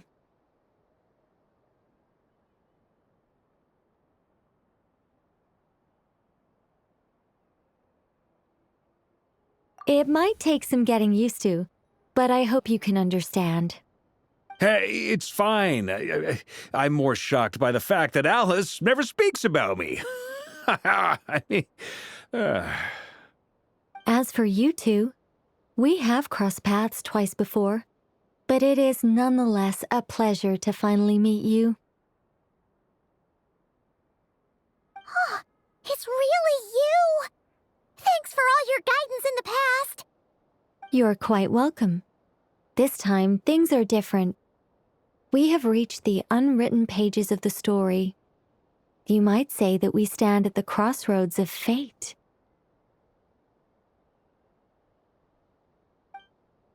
Now then, Allow me to formally introduce myself. My name is... No, stop! Alice! I can't believe it! I had a whole speech prepared. I'd agonized over every single word. She always picks the worst moments to ruin other people's plans. I'm so sorry about that. Alice took the liberty of devising some bespoke self-introduction magic for each member of the Hexen Circle. But I could have sworn I deleted all of the triggering conditions for it. How did it bypass everything? Oh gosh, this is so embarrassing. This is a very different side of Nicole than what we're used to. Is she not used to face-to-face interactions? Don't worry about it. We've seen that introduction magic once already, so it wasn't too much of a shock. Please go on, Miss Nicole. We'd love to hear what you have to say, or, well, communicate. Huh? Are they talking to this lady? But... Will you all promise to forget that horrendously embarrassing introduction? Sorry? Embarrassing? When?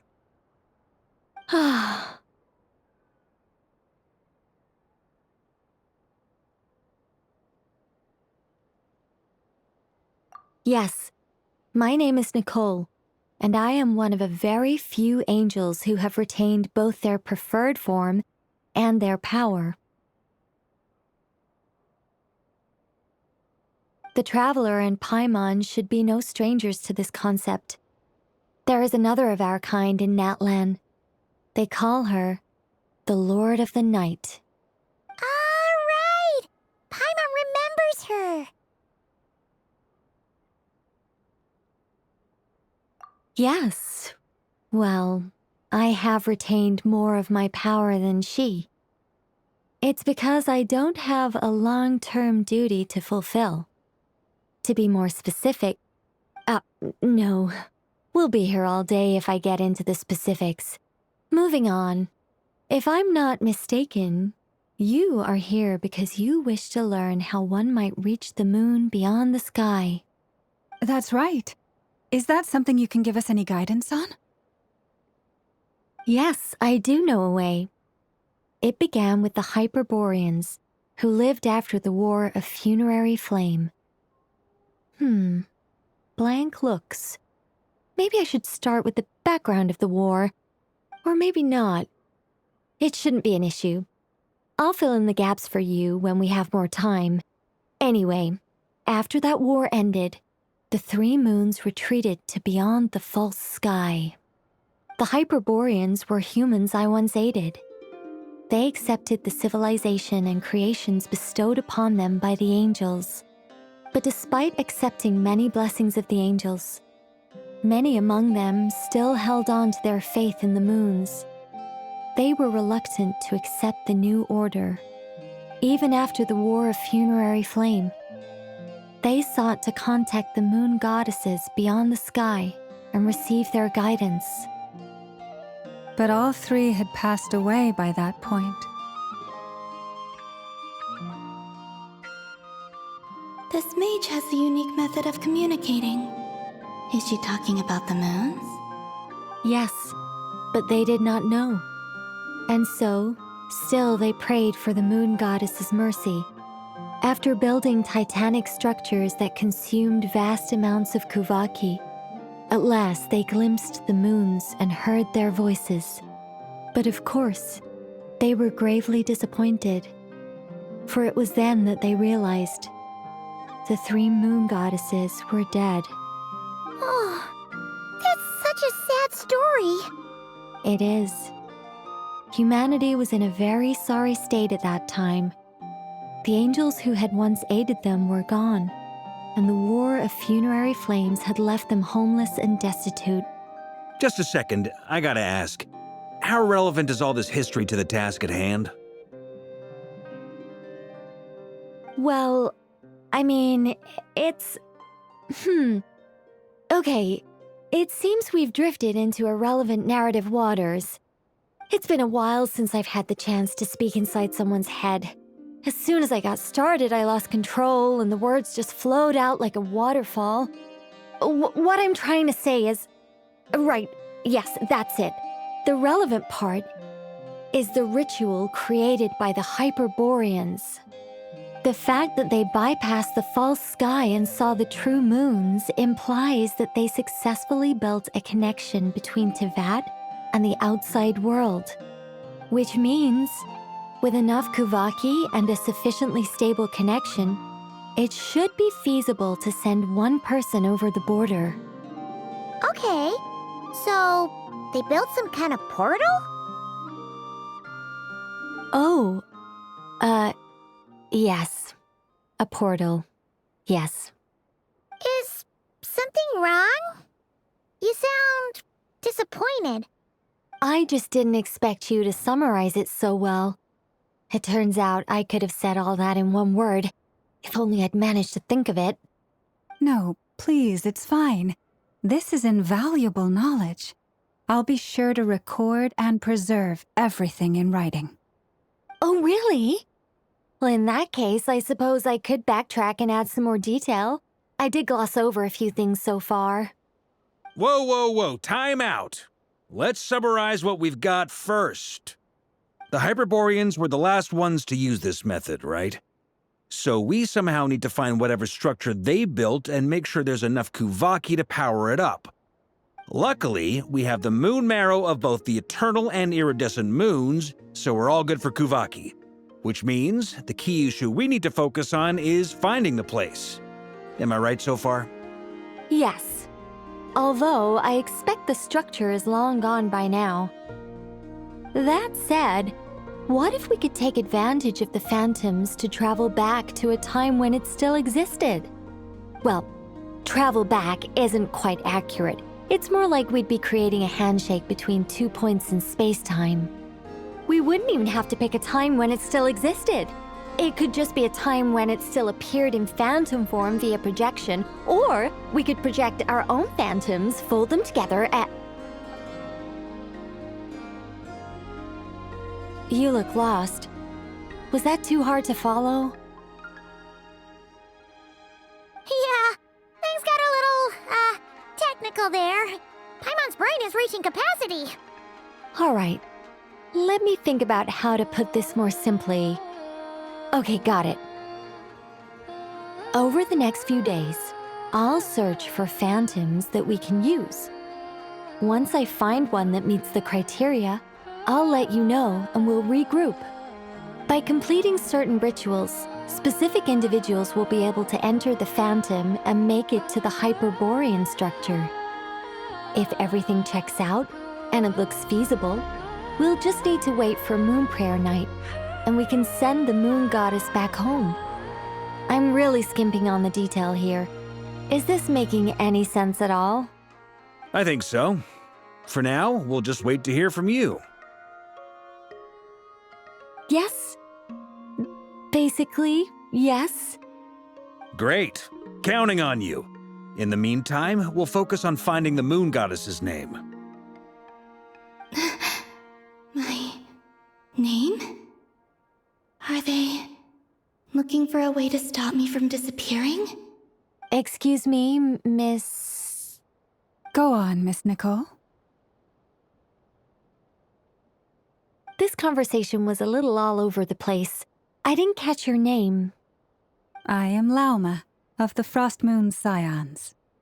Ah, I did wonder. I noticed that you listened very intently when I spoke about Hyperborea and the moon's history. If you'd be interested, I'd love to visit you this evening and go through it again in greater detail. Also, if you were serious about making a record, it would be too risky to simply write down the raw details as is. I would suggest some tweaks. Maybe rewrite the stories as fairy tales or fables, perhaps even prayers. Anyway, we can cross that bridge when we come to it. So, see you later then? Oh, and no need to prepare anything. Just a cup of tea will do. See ya! She seems friendly. It's just... It's so nice to find someone who's actually willing to listen. I've been dying for a chance to finally go through all this systematically from start to finish. Any longer and I'd probably start forgetting it. Now Paimon gets why Alice told us to mind our heads. What did I tell you? A lot of quirky people in Alice's orbit. Now then, the next order of business is, where do we start looking for the moon goddess's name? Maybe the rest of what Nicole has to say might give us some clues. Once I've heard her out, I'll summarize the salient points and share them with you all. I'm also inclined to review our other documents. Yes, our faith was first established by our Hyperborean ancestors, but many of the more factually accurate records are from after Kutar's birth.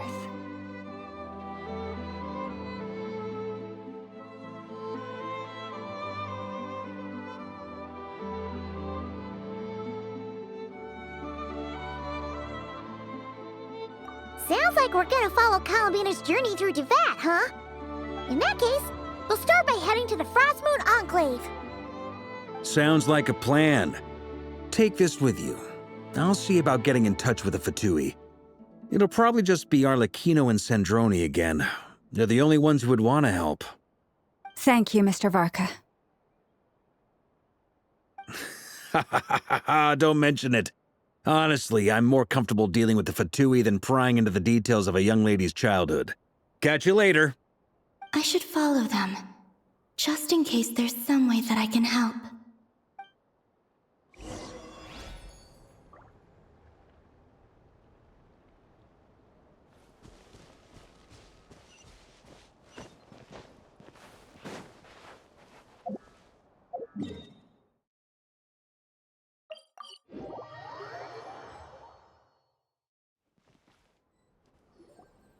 A while ago, I took the time to organize all documents in our possession that pertain to Kutar. What you see here is the material I consider reliable. You're saying there's unreliable material too? Yes. Most of the information we have was transmitted through an oral tradition. Inevitably, some of her stories were mythologized and deified over the years through countless retellings. That's why I organized them into reliable and unreliable. There's no sense seeking answers in history unless we can ensure the veracity of the historical record. Makes sense. All right, let's take a look through.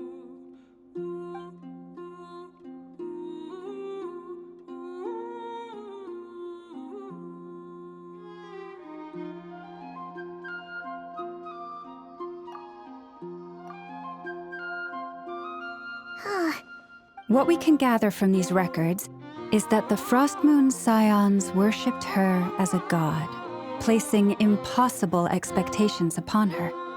I cannot fault them for their earnest faith, but for all their devotion, worshipping her day in, day out changed nothing. I imagine that none of it resonated with Columbina.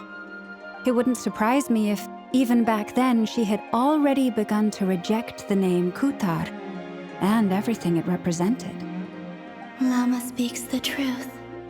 When I heard them call upon Kutar with hope and expectation in their voices, they may as well have been calling upon somebody else.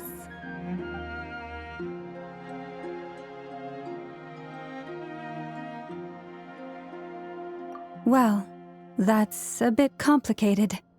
I looked at the level of detail, perceived authenticity, prose style, and how realistic their portrayal of Kutar seemed to be. Amongst the Frost Moon Scions of today, only I know of her existence, and I alone have spoken to her face to face. As such, I know that there are certain things she simply would never do. That being said, I have sensed some changes in her lately. Changes? Me? Seems like this is getting us nowhere. For what it's worth, why don't we check the unreliable sources too? Sure. Give me a moment.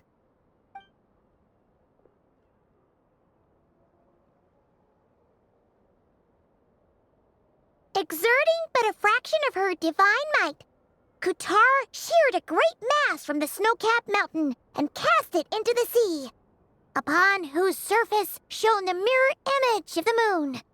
Thus was formed the island of Hisi. Yeah, right. That doesn't even begin to pass the sniff test. The 3 moons are naught but lies through and through. Only one moon has ever shone for us, and Kutar is her name.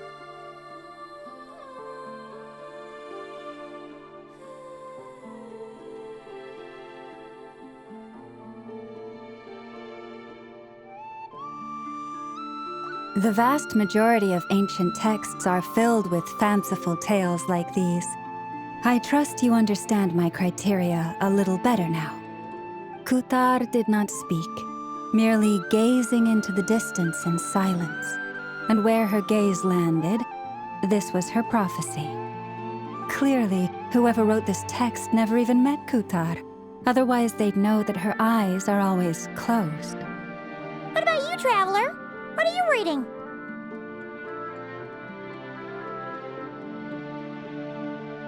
Come on, let Paimon see. The child wished to build a wooden nest with which to shield a fledgling bird from the cold. But being so young and lacking in strength, the child could not snap the branches from the trees. Kutar was passing by. Upon seeing the child, she summoned forth a Kuhenki, who built a beautiful nest for the child. I remember that. Not knowing the meaning of Kutar's divine intervention, the child dared not to respond, and thus ran home to call their parents. But Kutar was gone. The Moon Chanter declared the event a miracle and took the nest as a relic, placing it on high for all to see. The child was named as one favored by the goddess and was greatly respected amongst the people. Yet, no further miracles were bestowed, and this matter was forgotten in but a few years. Huh. Any thoughts after reading that?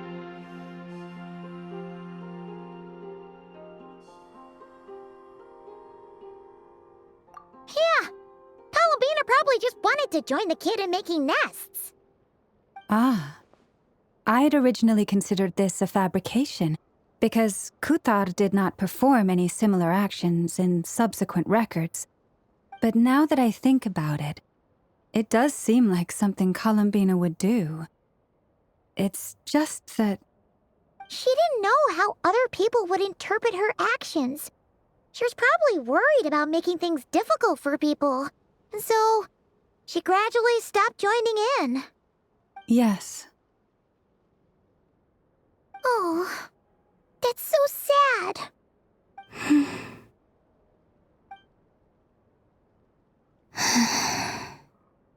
And now, I can make no such gestures of warmth, even if I want to.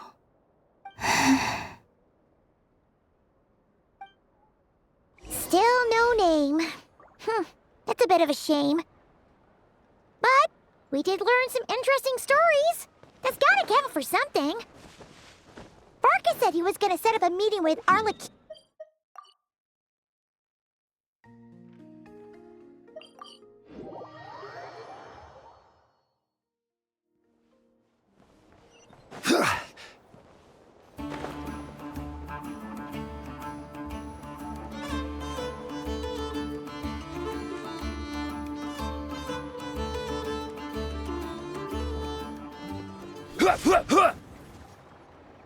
Let's see.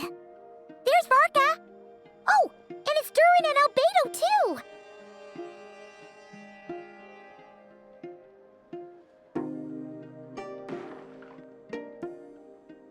Yeah, this is pretty much the same place we bumped into each other last time. I convinced them to stick around a little longer. We were all waiting on people, so I figured having a little company would help pass the time. Ah, so you've been waiting for us? Does this mean that you've already arranged things with the Fatui?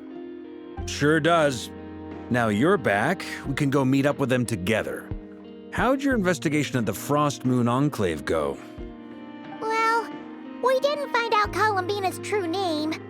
But apart from that, it went pretty well.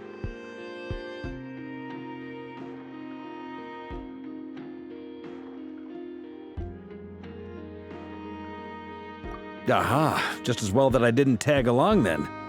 I'm sure our moon goddess wouldn't want every man and his dog knowing all about her private life. Still, desperate times, desperate measures, I guess. Someone had to do it. So, Varka was waiting on us, but what about you two? Are you waiting for Alice? Oh, no, we already met with her. We discussed that experiment I mentioned to you last time. Oh, and she also handed me this communication device.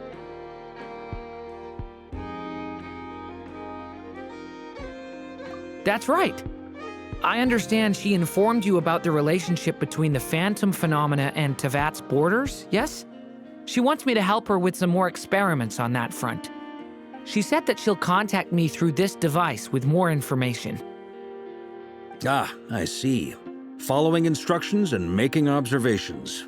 Pretty common research method. Takes me right back to Albedo's lab. Wait, then who exactly are you meeting? Someone you know. Albedo's met him too. But I don't think Miss Lauma or the Grand Master have been introduced.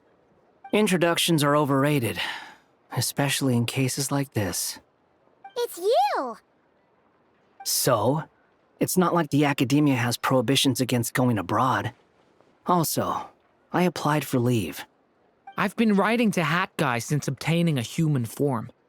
I've already brought him up to speed on everything that's been going on in Nodcry. Hat Guy? Turns out, I actually have heard that name before. Oh? Then why did you react the same way I did? I only knew the name, not the fella. But since we're all here, let's do some introductions for what it's worth. I'm Varka, Grand Master of the Knights of Favonius. Lauma, Moon Chanter of the Frost Moon Scions. And I'm a Driosh from the Vahumana Darshan of the Sumero Academia. Hat Guy. Good to see you again, Mr. Guy. I believe we last saw each other on the boat ride here.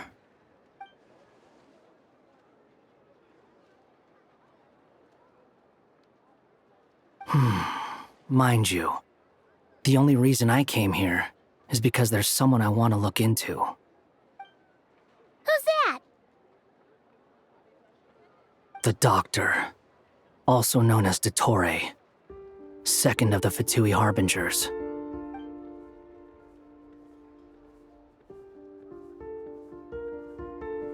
From the tone of your voice, it sounds like there is bad blood between you. I was reviewing our archives and noticed that a lot of information about him was missing. Left a bad taste in my mouth. That's all there is to it. Dottore, or Zondique, as he was then known, once studied at the Academia, but he got kicked out before he could graduate.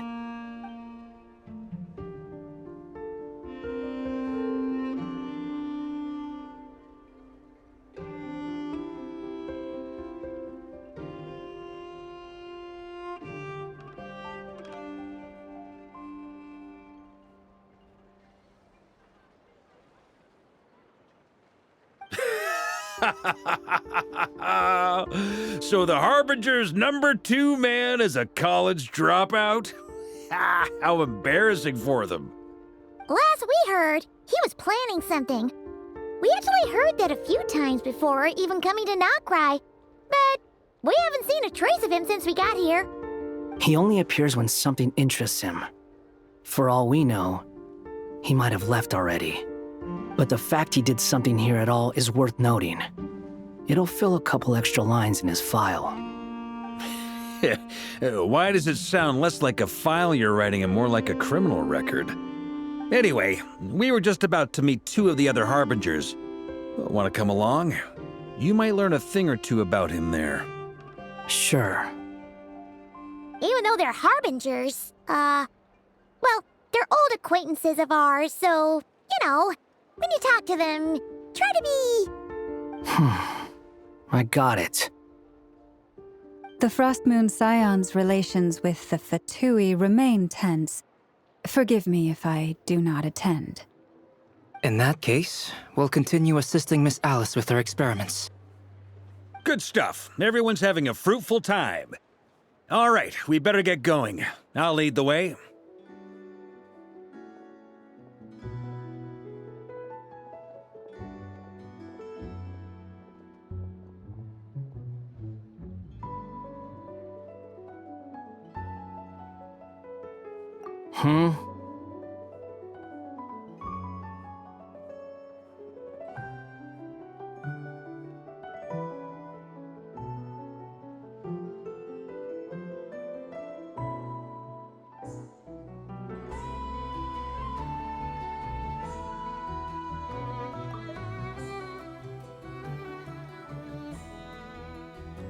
Well, yeah, that's obviously part of it.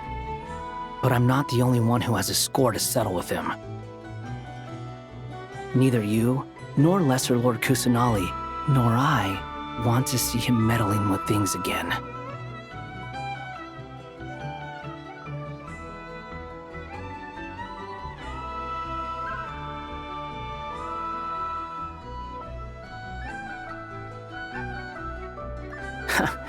What's the hurry? Don't worry. Pigeons always know which way home is.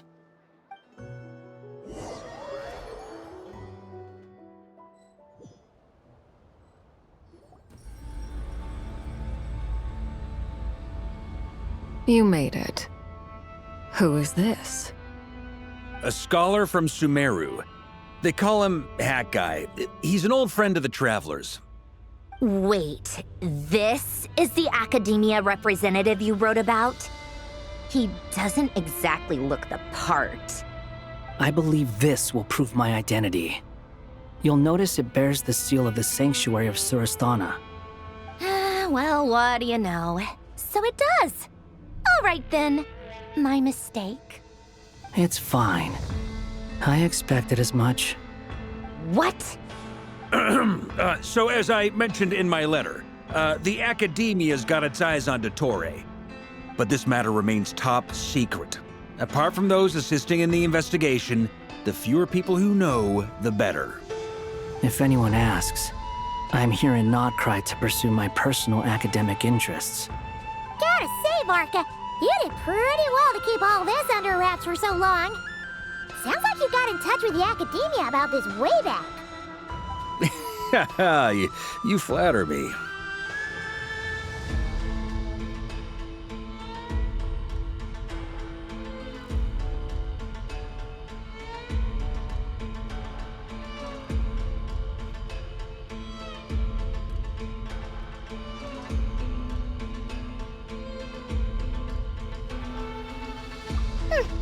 Where do I even start?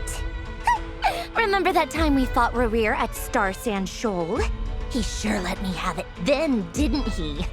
I'll bet Dottore had that all sketched out, with me as his convenient little pawn.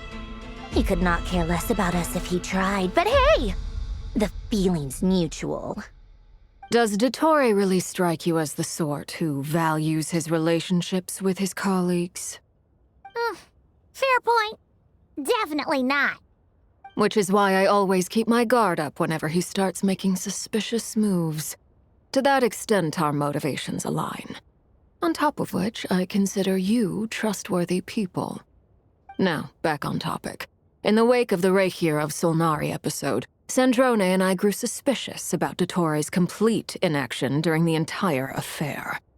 So we tried to find out what he'd been up to, but unfortunately to no avail. He never lets anyone in on his plans.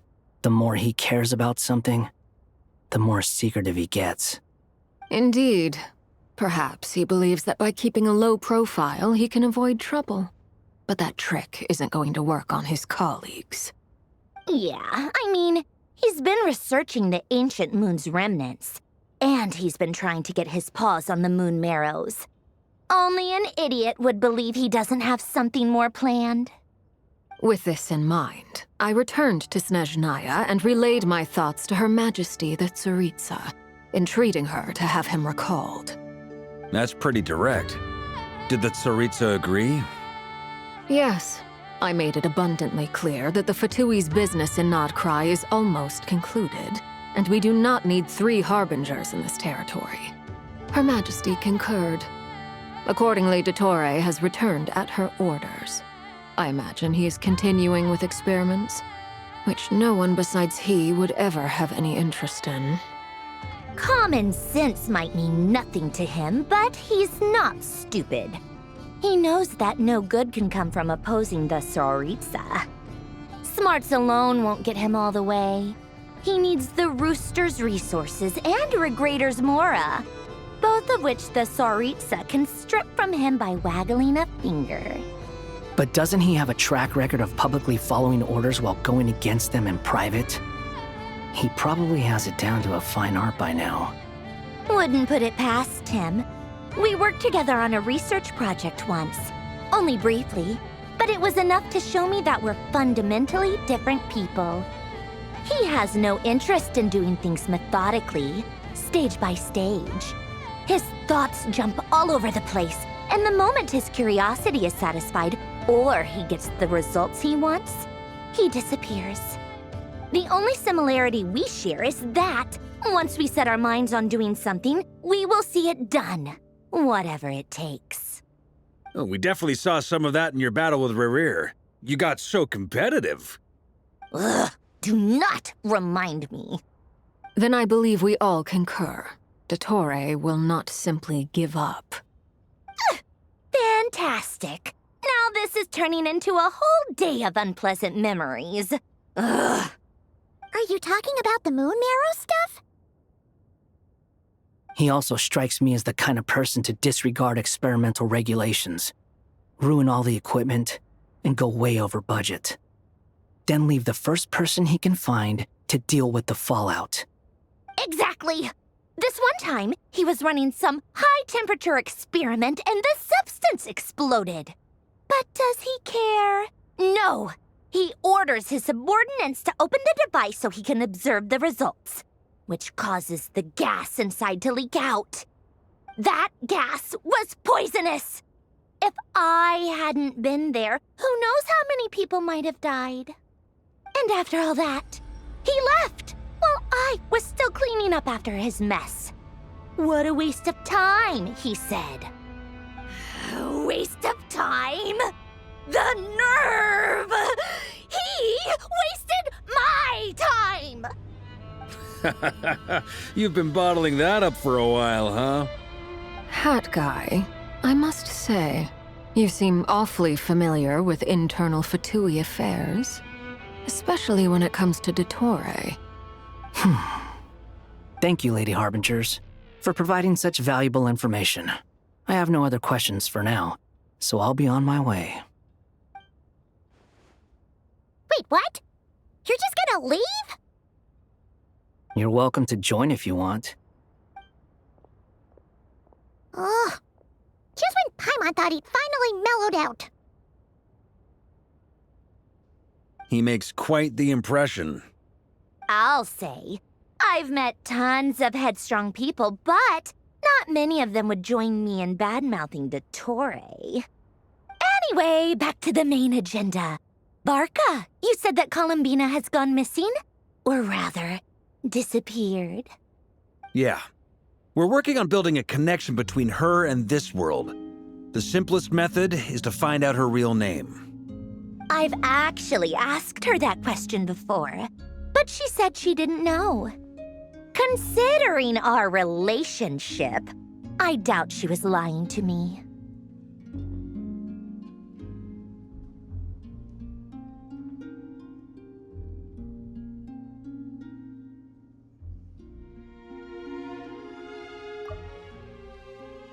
As far as I recall, she was never dispatched by Her Majesty to claim a gnosis or anything like that.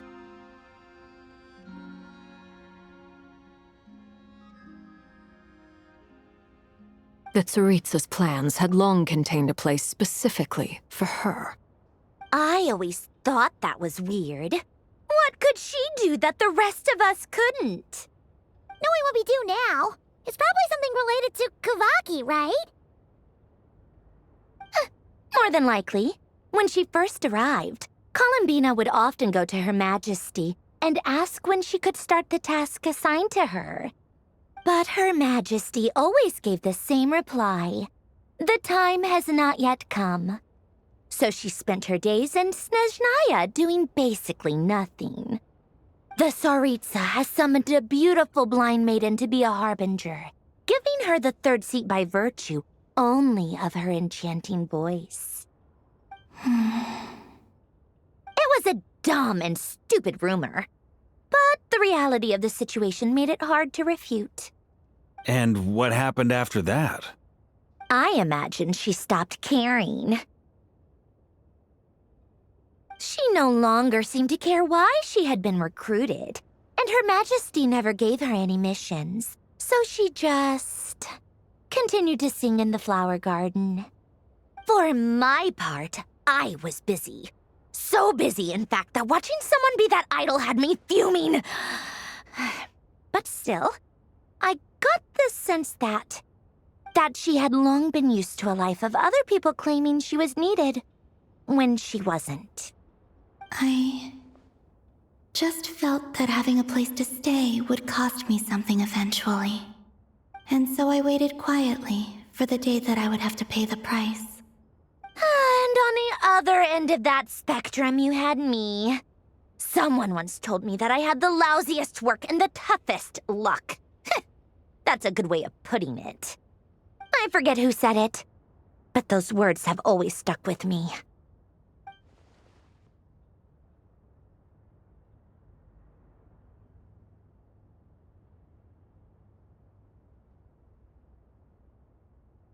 But you've done your job exceptionally well all this time.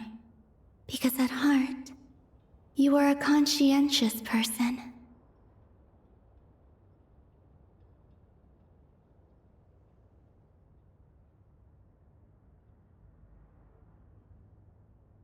What is it?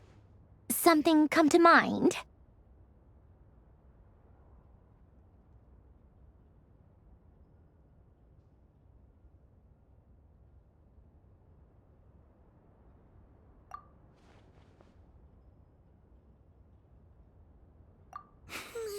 That makes sense. Nothing screams you are needed like your name shouted from across the town. Well, good luck with it.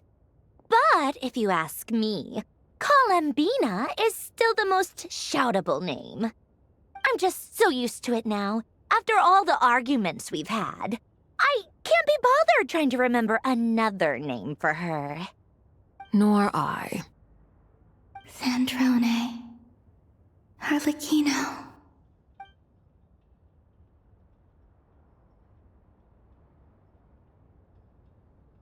Huh! It's a Sealy! Does that mean Nicole has news for us? Ladies, I thank you for your hospitality. If the chance ever comes up, I definitely owe you both a drink sometime. I'm sure it will. You can make your own way out. Heck, you've been here enough times, you probably know your way around better than I do.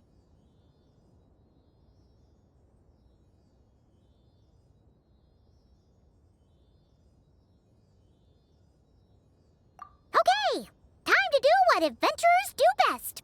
Follow that Sealy!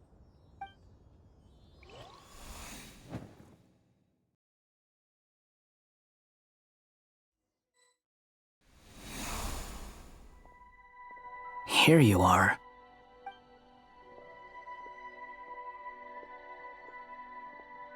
Oh, hat guy. How come you're back so soon? Did things go all right with the Fatui? Fine.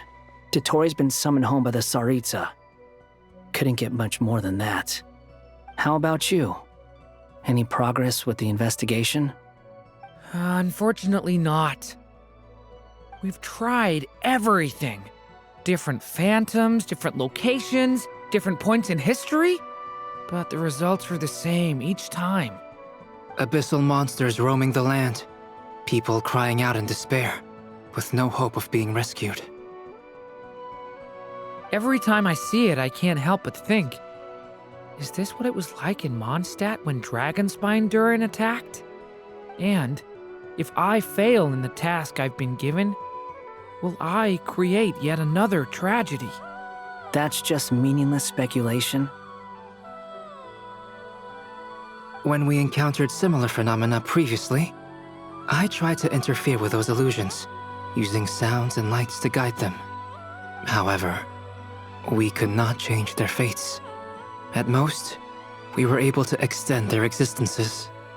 The events of the past are like fate that has been written into Irminsul. There isn't a living thing in Teyvat that can escape its past. But Miss Alice instructed us to try to find ways to change the outcome that these phantoms face. It's an impossible task. Can't you just refuse? Since she asked us to do this, I feel like it can't truly be impossible. Or if it is, well, mages can make the impossible possible. I could not have been born as Durin otherwise. But you also said that your past 39 attempts were fruitless. That's true. But you're still going. Yes. After this many futile attempts, surely you realize that you're not doing this because you still believe what some mage told you. It's because you want her hypothesis to come true. It's something you wish for deep inside. So, think for yourself about what you want to do.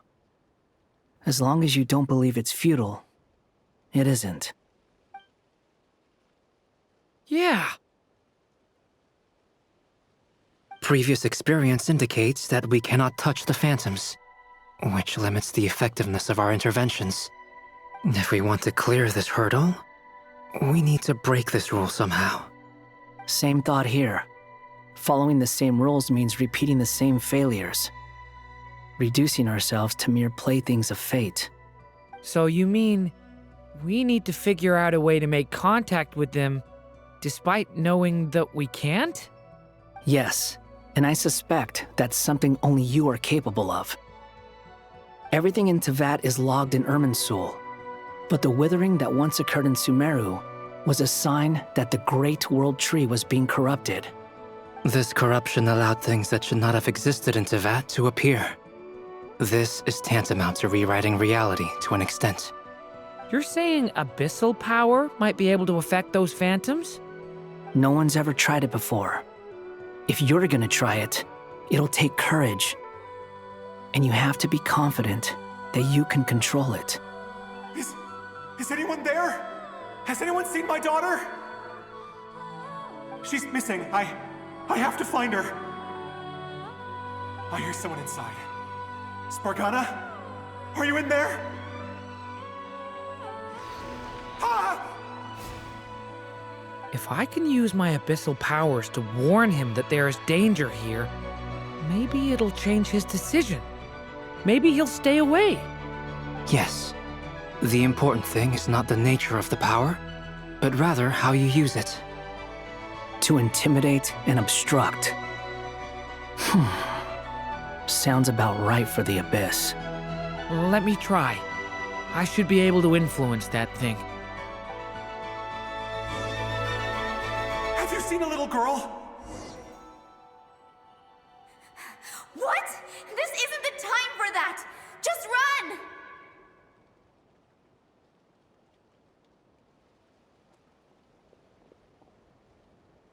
Hey! I hear someone inside. Spargana? Are you in there?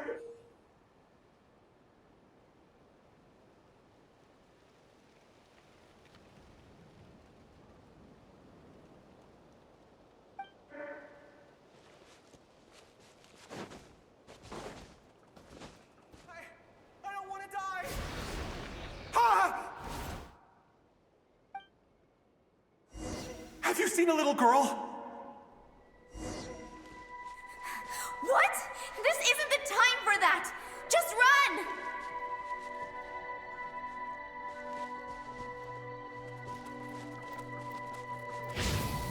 I hear someone inside. Spargana? Are you in there? Monsters coming from.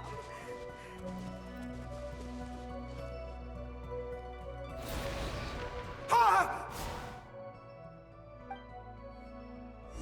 Have you seen a little girl? What? This isn't the time for that! Just run!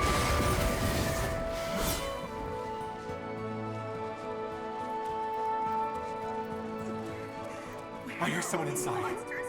Spargana? Are you in there? What is this? Looks dangerous. I should get out of here.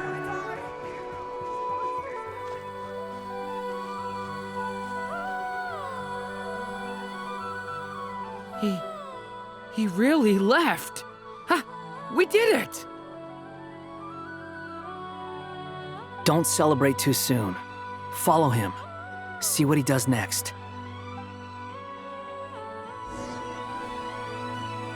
Monsters approaching from the front. You need to stop them and create an opportunity for him to hide.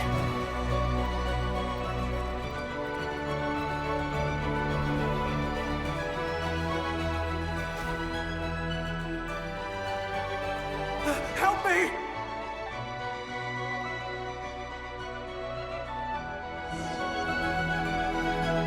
Monsters approaching from the front. You need to stop them and create an opportunity for him to hide.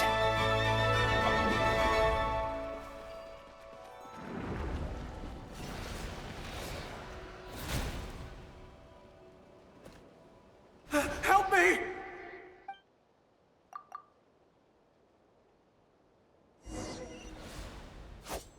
Monsters approaching from the front.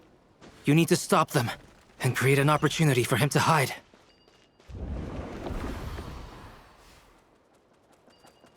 No! There's monsters ahead!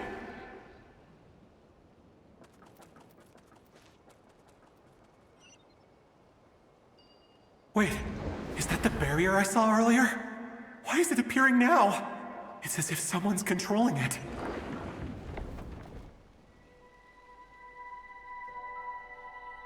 The monsters are gone. Is it safe?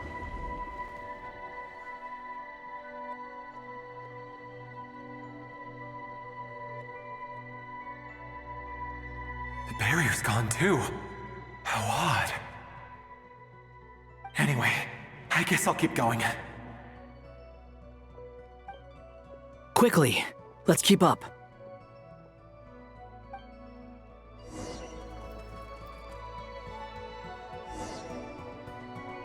Wait, there was someone else here?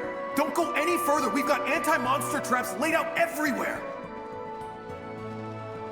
But my daughter must just be up ahead. I have to go. This way's blocked.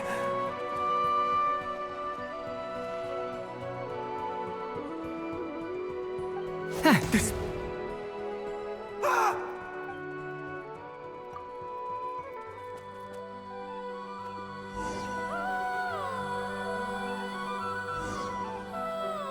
Wait, there was someone else here? Don't go any further. We've got anti-monster traps laid out everywhere. But my daughter must just be up ahead. I have to go. This way's blocked.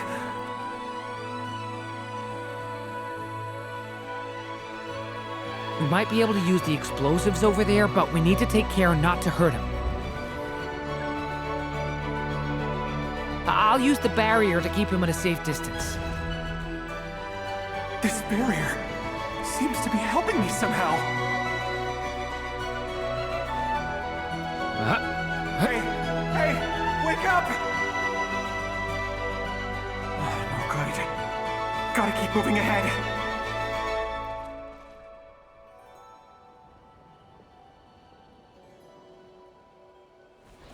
So many monsters! There's still a chance, Durin. Use the traps.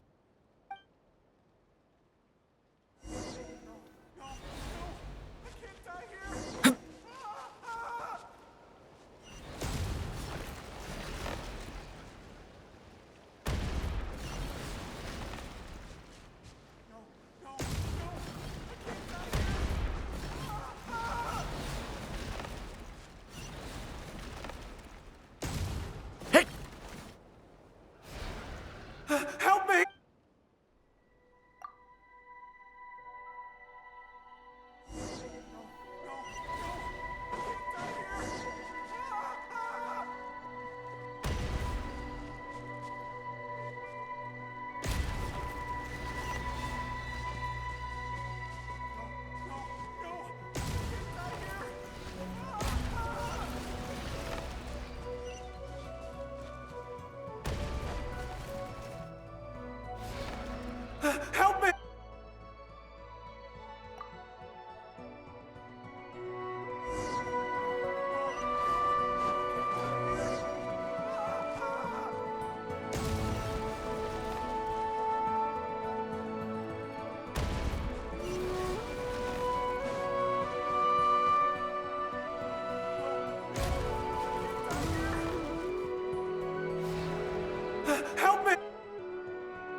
This is a new development. I've never seen this happen before.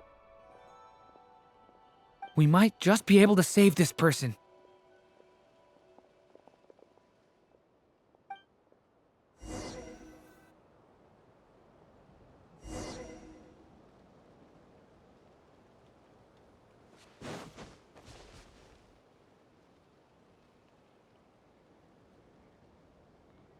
Hello there. Have you seen my daughter? Spargana's her name. She's carrying a large backpack. Get out while you still can, you fool. You won't find any survivors here. But I can't just leave her here. She must be so scared right now. Sorry. Wish I could help, but I haven't seen her. You'll just have to keep looking. Okay, thank you. If I do find her, I'll get her to shelter and come back for you. Don't bother. I've got nowhere left to go.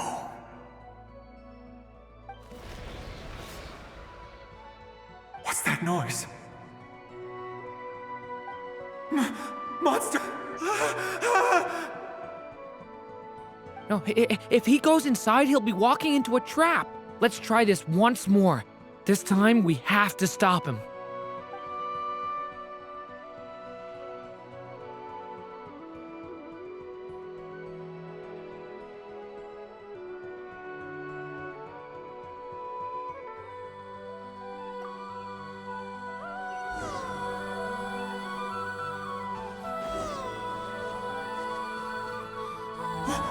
Why?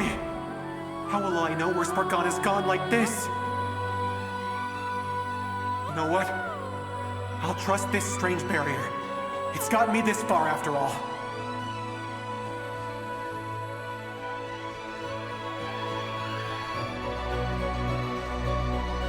What? Spargana? Are you there?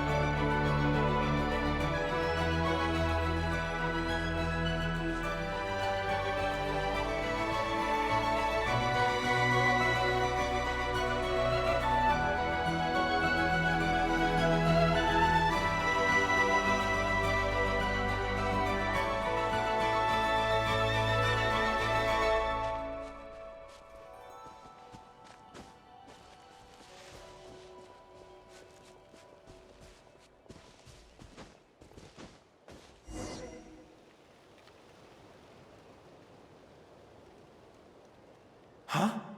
That looks like one of my daughter's books! Thank you. Thank you! Yes, it's one of hers for sure. That's her name on it right there. She left her backpack here.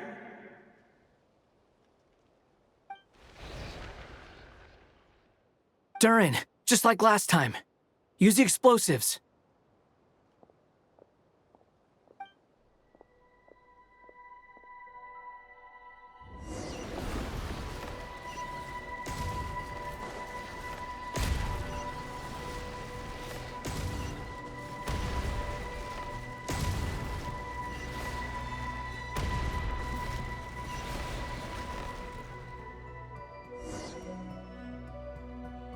It won't work. There's not enough left. If he makes it in, he'll die. But then, this clue could be the key to him finding his daughter. It might not be the only one. Better he misses that clue than loses his life. I guess so.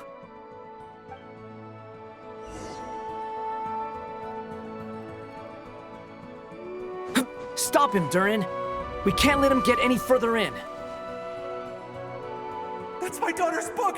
She's passed this way! Why? I've searched and searched. I no longer have anywhere else to go.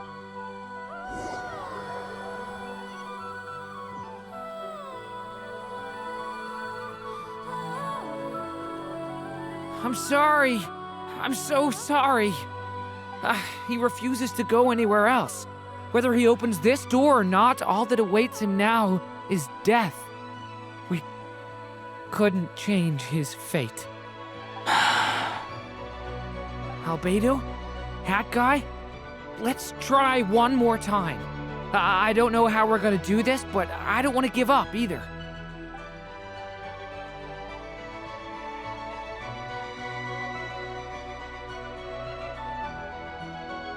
Why am I here? What's going on? All these scenes running through my head. Where are they from? Huh? What's going on? His reactions have changed. How many times have I... What's happening to me? Huh? Wait, who are you? You can see us now? I feel like I always could, but that I only just realized you were there. I'm sorry, I don't know how to describe what I'm feeling. But you were the ones guiding me using that marked barrier, right? I haven't done anything yet, but those monsters, those deaths, they feel like memories. Like things I really did experience. I won't find my daughter. In fact, I'll ultimately die trying to find her. Isn't that right? What? No, it isn't. Yes, it is. Even so, we're trying to find a way out of this. You've not seen my daughter either, have you? It seems she really isn't here.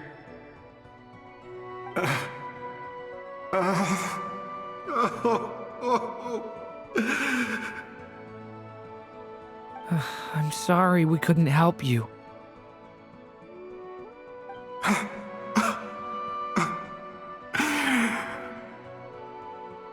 I'm just tired. Maybe this is destiny. Maybe it doesn't matter how hard I search. How long do I have left? Experience says 15 to 20 minutes. 15 to 20. Thank you for all your help. Let's rest a while. You look exhausted too. Now's not the time for you to start pitying us. It's not pity. I'm just realizing that I've only got 10 or so minutes left. You know?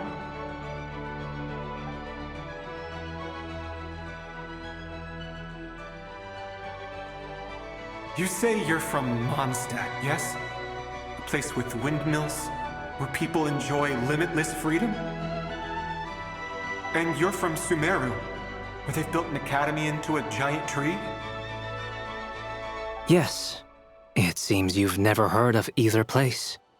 Those names are unknown to me, I'm afraid, yes. Have you heard of Hyperborea? I have, but I heard that it was destroyed in the distant past. I see. That was where my ancestors once lived. What about Delphi Pytho? Was it later rebuilt? I've never heard that name. Then what about Sal Vindagnir?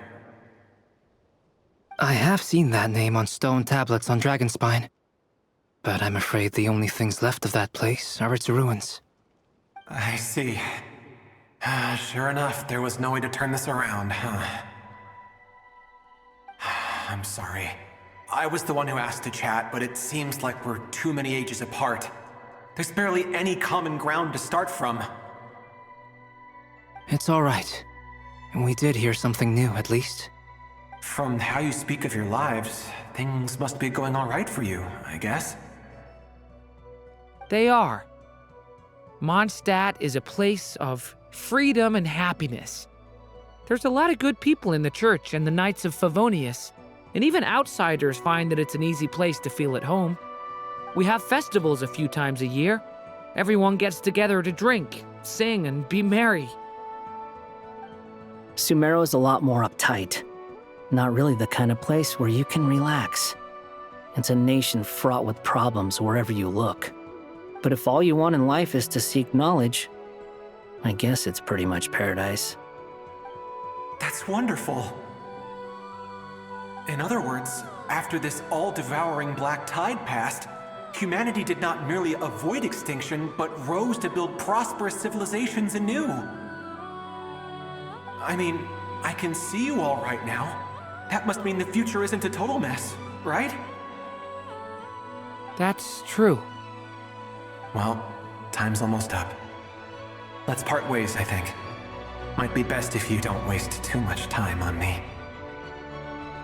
The chances are slim, I know, but I'd like to spend these last few minutes looking for Spargana. If things work out, I'd love to tell her about what I've heard. May we meet again. Well, or not, most probably. In that case, may your wishes come true.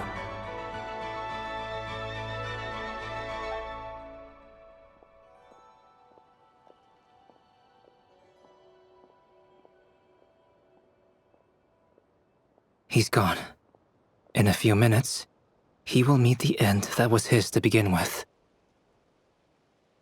The ending of this tale did not change, but I believe that we've just made the most progress we have yet. May your wishes come true.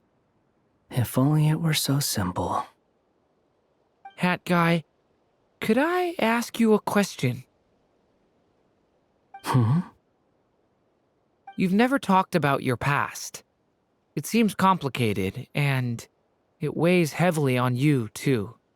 Would you be willing to tell me about it? I mean, sometimes it's better to get things out in the open. Take that guy we try to help, for instance. At least he said goodbye with a smile, right? I know about Albedo's past. Our experiences are very similar, and he created me. As for you, you're my first friend, and you've witnessed every step I've taken. But by comparison, I know nothing about you. Either way, I mean, we're still best friends. But if I knew more about you, I might understand your thoughts a bit better. I've told you about myself. I'm a student at the academia. And what did you do before that?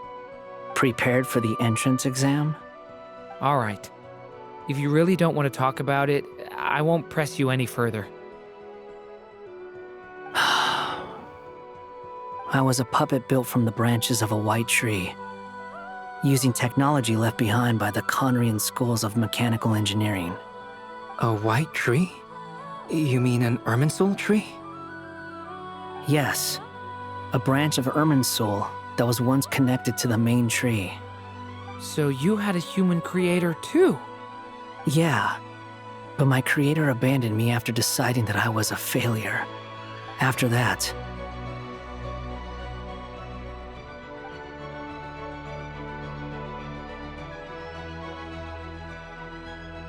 Durin, resisting the influence of the Abyss, suppressing the urge to destroy, trying to do the right thing.